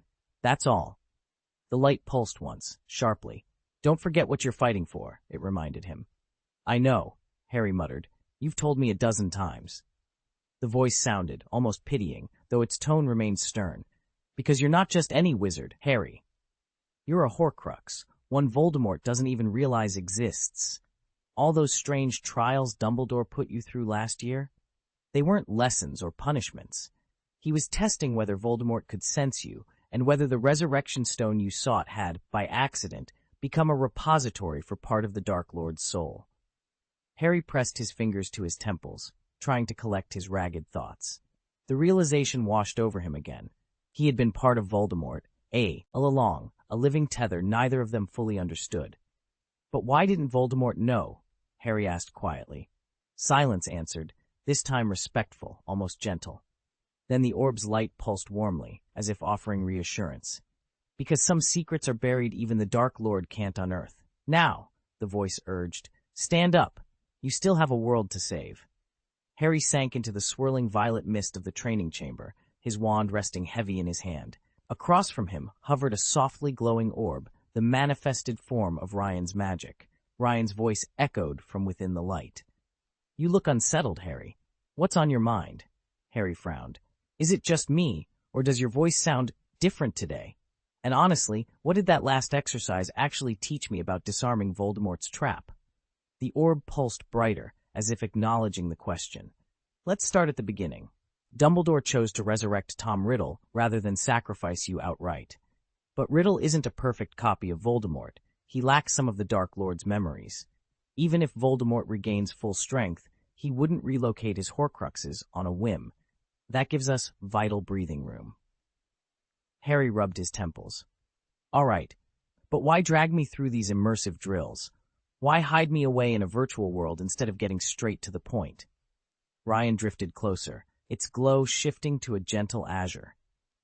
Because of the information you shared after your engagement news went public, those rumors of your wedding to Ginny, they spread faster than a portkey in a wind tunnel. You sent word to Dumbledore through, was it Juvijon? To relay the dreams you've been having. I, in turn, disclosed to him everything you'd concealed, your true heritage, the fact that you yourself are a living Horcrux, and, most critically, the Resurrection Stone's current hiding place. Harry's heart clenched. The Gaunt family ring in the old Gaunt manor outside Little Hangleton. Ryan confirmed it with a radiant blink. Exactly. Dumbledore knew you'd need more than instinct and courage to retrieve that stone safely, so he tasked me with accelerating your preparations. Here, you can train without distraction, sharpen your defensive charms, learn to spot every trap Voldemort might set. When the real world comes crashing back, you'll have no doubts about what you can do. He exhaled slowly, letting the truth settle in. It wasn't that Dumbledore didn't trust him. He was protecting Harry by giving him every possible advantage. Still, the idea of living in a simulation felt unreal. Ryan's light softened, as though offering reassurance. Trust the process. Every spell you master here, every counter-curse you perfect, brings you one step closer to overcoming the Dark Lord's final defenses. Harry raised his wand again, resolve hardening his features. He'd reclaim the Resurrection Stone, face Voldemort's traps, and come out alive, not only for himself, but for everyone who had placed their hopes in him. For Ginny, for Dumbledore, and for all of Hogwarts, he would be ready. Outside the chamber door, the world awaited. Inside, Harry Potter, guided by a glowing messenger, prepared for the most crucial fight of his life. Earlier, when we began this training, Lightball Ryan warned that my mental resilience was too weak, that I might even mistake a simple wave for a thumbs up. Back then, Harry and the others had run into trouble, though Ryan swore it wasn't his fault. Let's start over, he'd insisted. Harry drew a deep breath. The moment his voice rang out, reality rippled. The smooth, glass-like floor at his feet shattered into a rough stone arch bridge. A blood-red moon loomed overhead, and before him stood a decrepit castle. Bats flapped through broken windows, and distant, chilling screams of women echoed from within. Harry's heart thundered as if he'd awakened some ancient evil.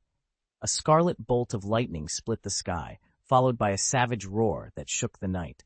He wiped cold sweat from his brow. He knew exactly who awaited him inside. The half-vampire Dark, Izzard wearing Snape's twisted face. Harry, what's wrong with you? Ron's voice cut through the nightmare. Harry snapped awake in the Ravenclaw dormitory. Ron was shaking him, concern etched on his face. Harry's pajamas stuck to his skin, and he kept muttering, "Bats, old bats." "Mate, you're drenched? You're shaking. Are you all right?" Harry pressed a hand to his chest, steadying his racing pulse. He sat up, refolded his blanket, and calmly pushed his glasses back into place. The panic drained from his eyes. Honestly, Ron, it was nothing, just a nightmare. He managed a small, reassuring smile. I'm fine. Beneath the calm mask I wore, I was itching to whirl around and hex Ryan's bed into kindling. Why had the castle's corridors shifted again, bristling with those revolting traps? And worst of all, a vampire bride who looked exactly like my mother. Harry, Ron gasped, you can't be. He was sure I'd slipped back into another Voldemort-induced nightmare. Michael, roused by Ron's sudden exclamation, mumbled something incoherent before collapsing back onto his mattress. Lately, he'd seemed to look at me with a newfound wariness, no doubt thanks to Ginny's meddling. I shook my head. It had been no vision of the Dark Lord reborn, but a mere nightmare. Reality came crashing back. What on earth were Mr. Weasley and the others up to? Were they really planning an engagement? More pressingly, Voldemort had regained a body. Was his next target still Dolohov? And to make matters even darker, he was no longer alone. 2 Death Eaters now stood ready to serve him. Chapter 140, Percy's Cooking Class. The Great Hall was transformed into a winter wonderland. Dozens of Christmas trees, each dusted in silver frost, stood along the walls, while thick garlands of holly and mistletoe were woven overhead in festive patterns. From the enchanted ceiling drifted warm, dry snowflakes that floated lazily down, settling on robes and hair without chilling a single witch or wizard. At the head table, Professor Dumbledore led the entire school in a chorus of his favorite carols, his rich baritone echoing off the enchanted windows.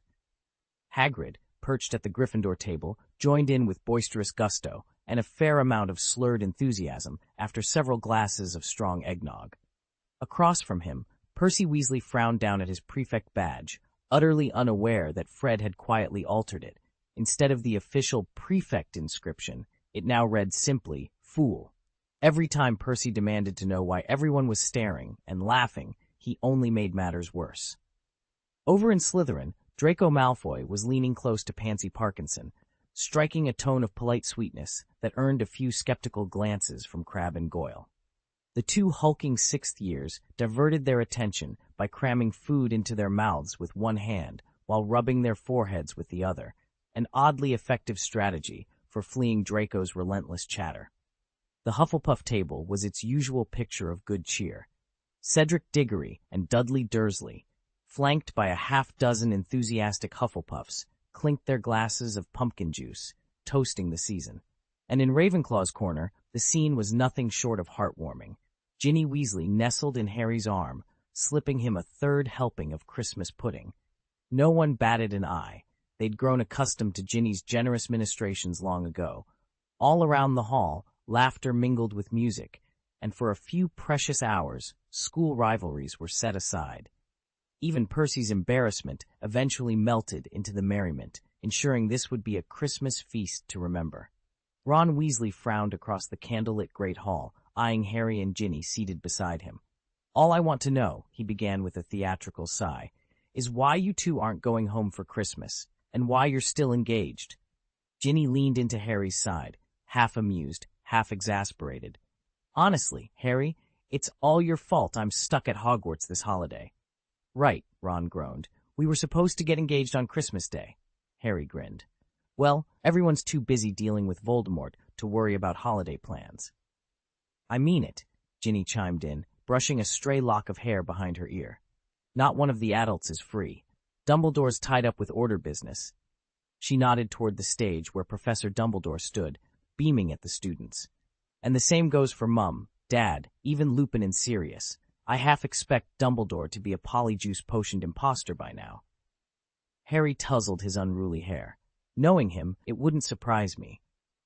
He laughed, but inside he wasn't entirely convinced. Between late-night Quidditch practices, fielding endless questions about his upcoming wedding, and the strange, dreamlike training sessions that hinted at a spy in Voldemort's ranks, Harry was juggling more than he'd ever imagined.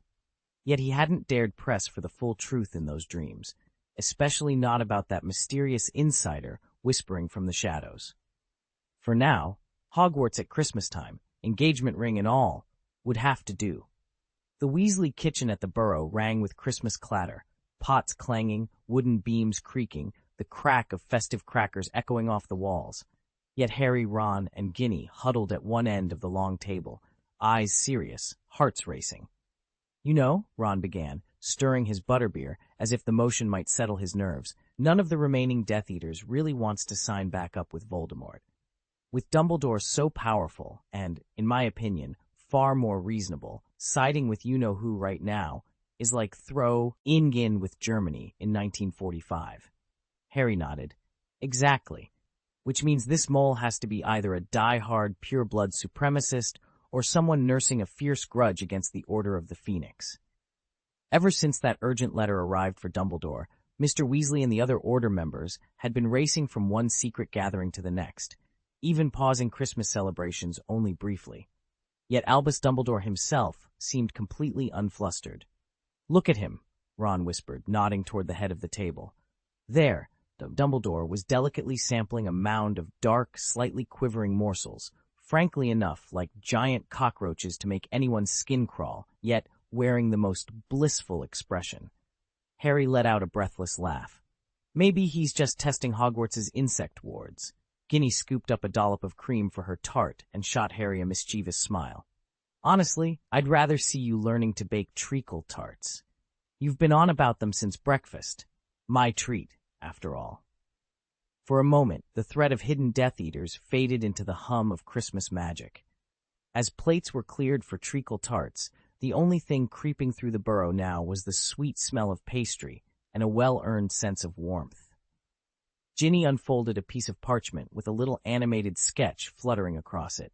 The drawing showed dark berries dropping into a round baking dish labeled oven. "Let me see that," Ron said, leaning over her shoulder. Ginny pointed at the recipe's scrawled instructions. "Add syrup, lemon juice, and if you have it, some grated lemon zest. Stir well, then bake until golden. Serve piping hot, best dunked in a pool of creamy milk custard." "I've never seen you tackle anything like this before," Ron remarked, frowning. "Where did you find it?" Harry grinned.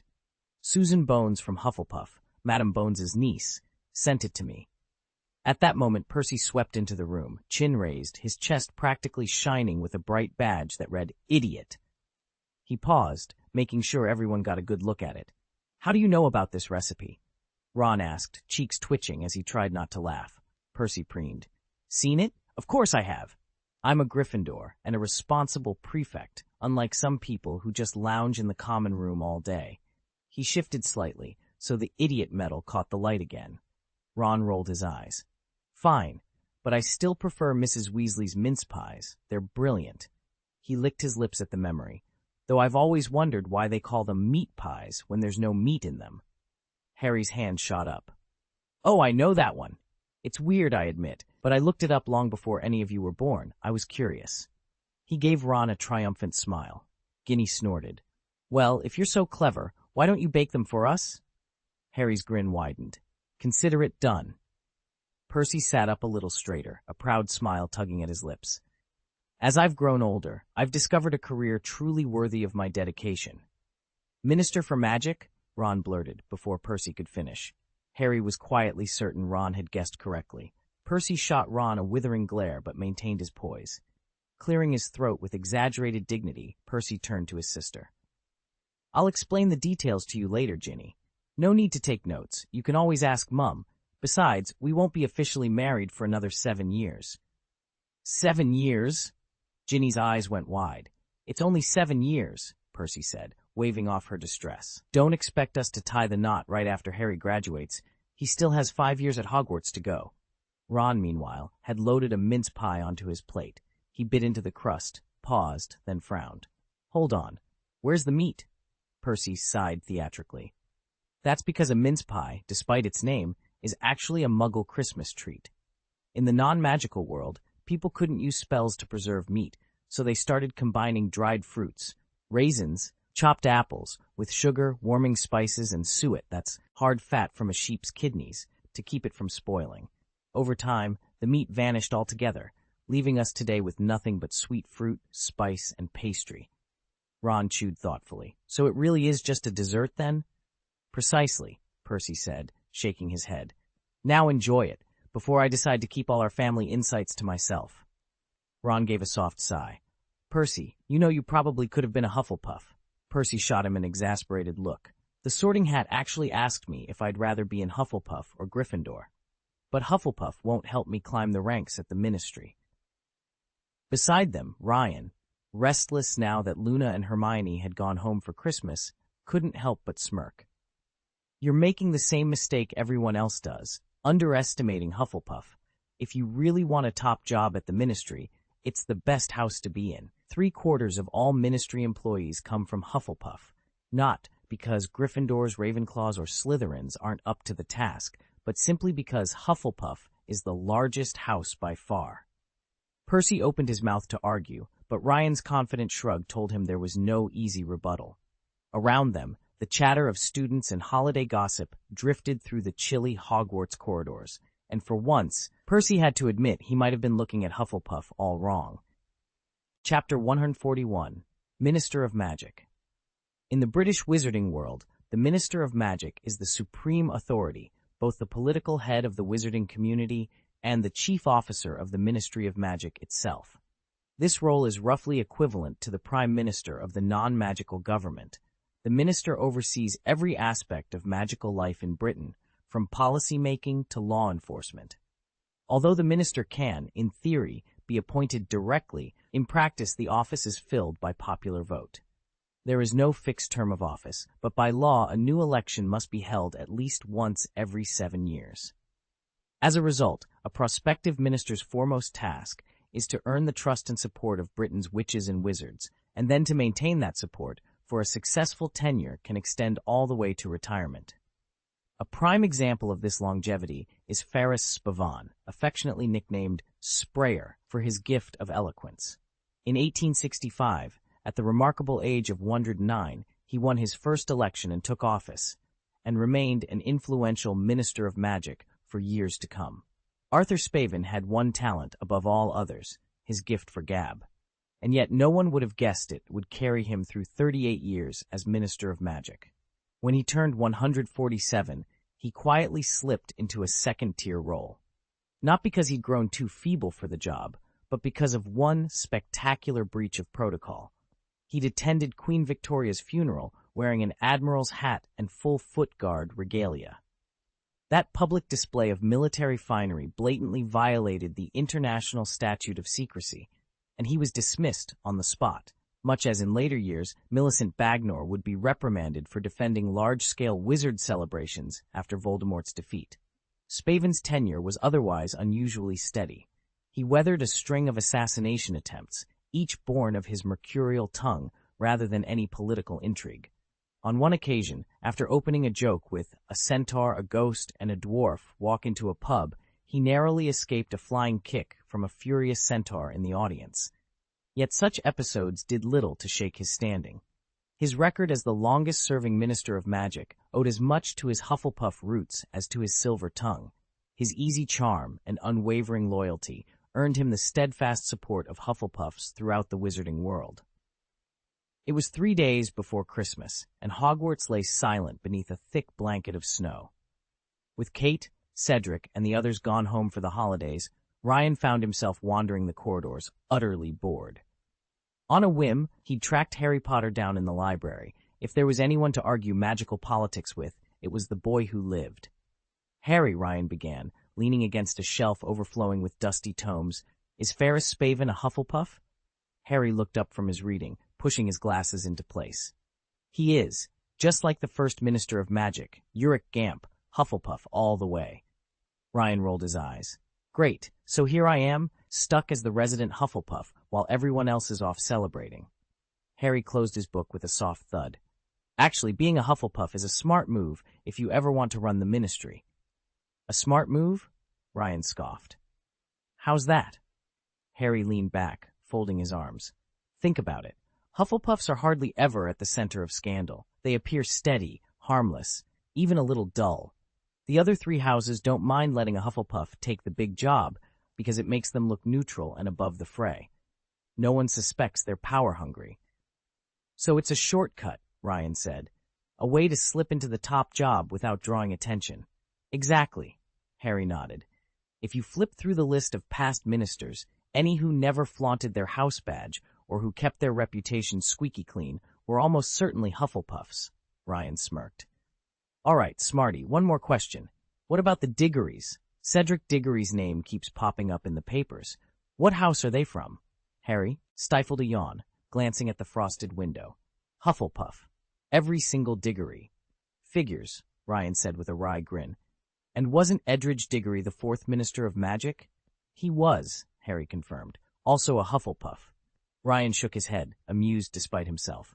Well, if power really is falling into Hufflepuff laps, maybe I've been underestimating my own house all along. Harry cracked a smile. Don't worry, Ryan. If anyone can turn a harmless reputation into a winning strategy, it's you. Harry's heart skipped a beat as Ryan's words sank in. A Hufflepuff Minister of Magic? It couldn't be real. In Harry's world, at least according to Ron and Draco, the Ministry's top job had always been held by Gryffindors or Slytherins, with the occasional Ravenclaw rising to the post.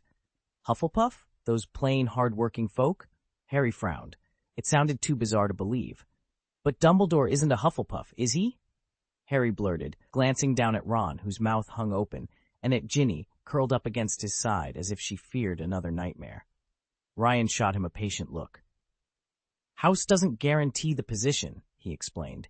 Yes, Hufflepuffs are sometimes overlooked, but if you're not a Slytherin and you've got the ability, you can be minister. Remember Albus Dumbledore? He was invited to take the job 3 separate times. For a moment, Ryan waited for Harry to absorb that. When no one spoke, Draco Malfoy couldn't help himself. Pure-blood families, he flapped a well-manicured hand, have always controlled the ministry. We have tradition, influence, ancestry. You're right, Ryan interrupted calmly. Purebloods do dominate many powerful offices, but the minister's post? It goes to whoever impresses the Wizarding Assembly the most. Sometimes that means a plain-spoken Hufflepuff. Draco's pale eyebrows shot up, and Harry let out a shaky laugh. In all his years, he'd never imagined Hufflepuffs in the corridors of power. But if Dumbledore could have been minister, why not someone from the House of Patience and Loyalty? As the realization settled, Harry found himself strangely hopeful. Magic, it seemed, was finally broadening its definition of greatness. Even at the height of their power, the Malfoy family could only exercise indirect influence over the Minister of Magic. Voters would never elect one of their own. A glance at the surnames among ministers drawn from the famed 28 sacred clans reveals the truth. Roll, Parkinson, Flint, Lestrange, Foley. Of the 33 men and women to hold the post, only 5 proved to be pure blood, and all 5 were Slytherin alumni. Yet, wary of public outcry, the ministry has always hidden both their pedigree and their house affiliation. Consider their legacies. Damocles' Roll founded Azkaban, the wizarding world's most dreaded prison. His descendants have since devoted themselves to ensuring it can never be shut down. When Eldridge Diggory dared call for Azkaban's abolition, he mysteriously succumbed to dragonpox. Perseus Parkinson introduced legislation to outlaw marriages between wizards and muggles, believing such unions a threat to pure-blood supremacy. Josephina Flint loathed all muggle technology. She ordered the removal of every flush toilet from the ministry and even demanded Hogwarts follow suit. Rodolphus Lestrange, suspicious of any form of advanced knowledge, magical or mundane, tried to close the Department of Mysteries, certain that progress endangered pure-blood traditions. Behind every decree, every controversial policy, the hand of the old pure-blood families still reaches into the corridors of power. Ryan leaned back in his chair and drummed his fingers on the armrest. Look at Hector Foley, he began. He tolerated Grindelwald's every move, turned a blind eye, practically buried his head in the sand, acting as though the danger would simply disappear if he ignored it. Harry frowned. So you're saying Cornelius Fudge isn't actually the worst Minister of Magic we've had? Ryan shrugged. At worst, Fudge was self-stefkmo, Irving, greedy for gold, and willing to sell out a few national interests. His resignation might have been the best thing for him. In the original timeline, once Voldemort returned, Fudge behaved almost exactly like Foley, terrified, indecisive, and utterly unprepared. Harry glanced at Percy, who was still chattering away about his latest culinary triumph. From the way Percy's eyes sparkled, he might have just discovered chocolate frogs all over again. He'd never seen his brother this happy, not even when Percy received his first promotion. Harry hid a smile. He couldn't tell whether Percy's exuberant baking anecdotes had set Ryan off, or if the Auror simply hated being pulled into magical political history when he'd rather be facing down dark wizards than debating ministerial competence.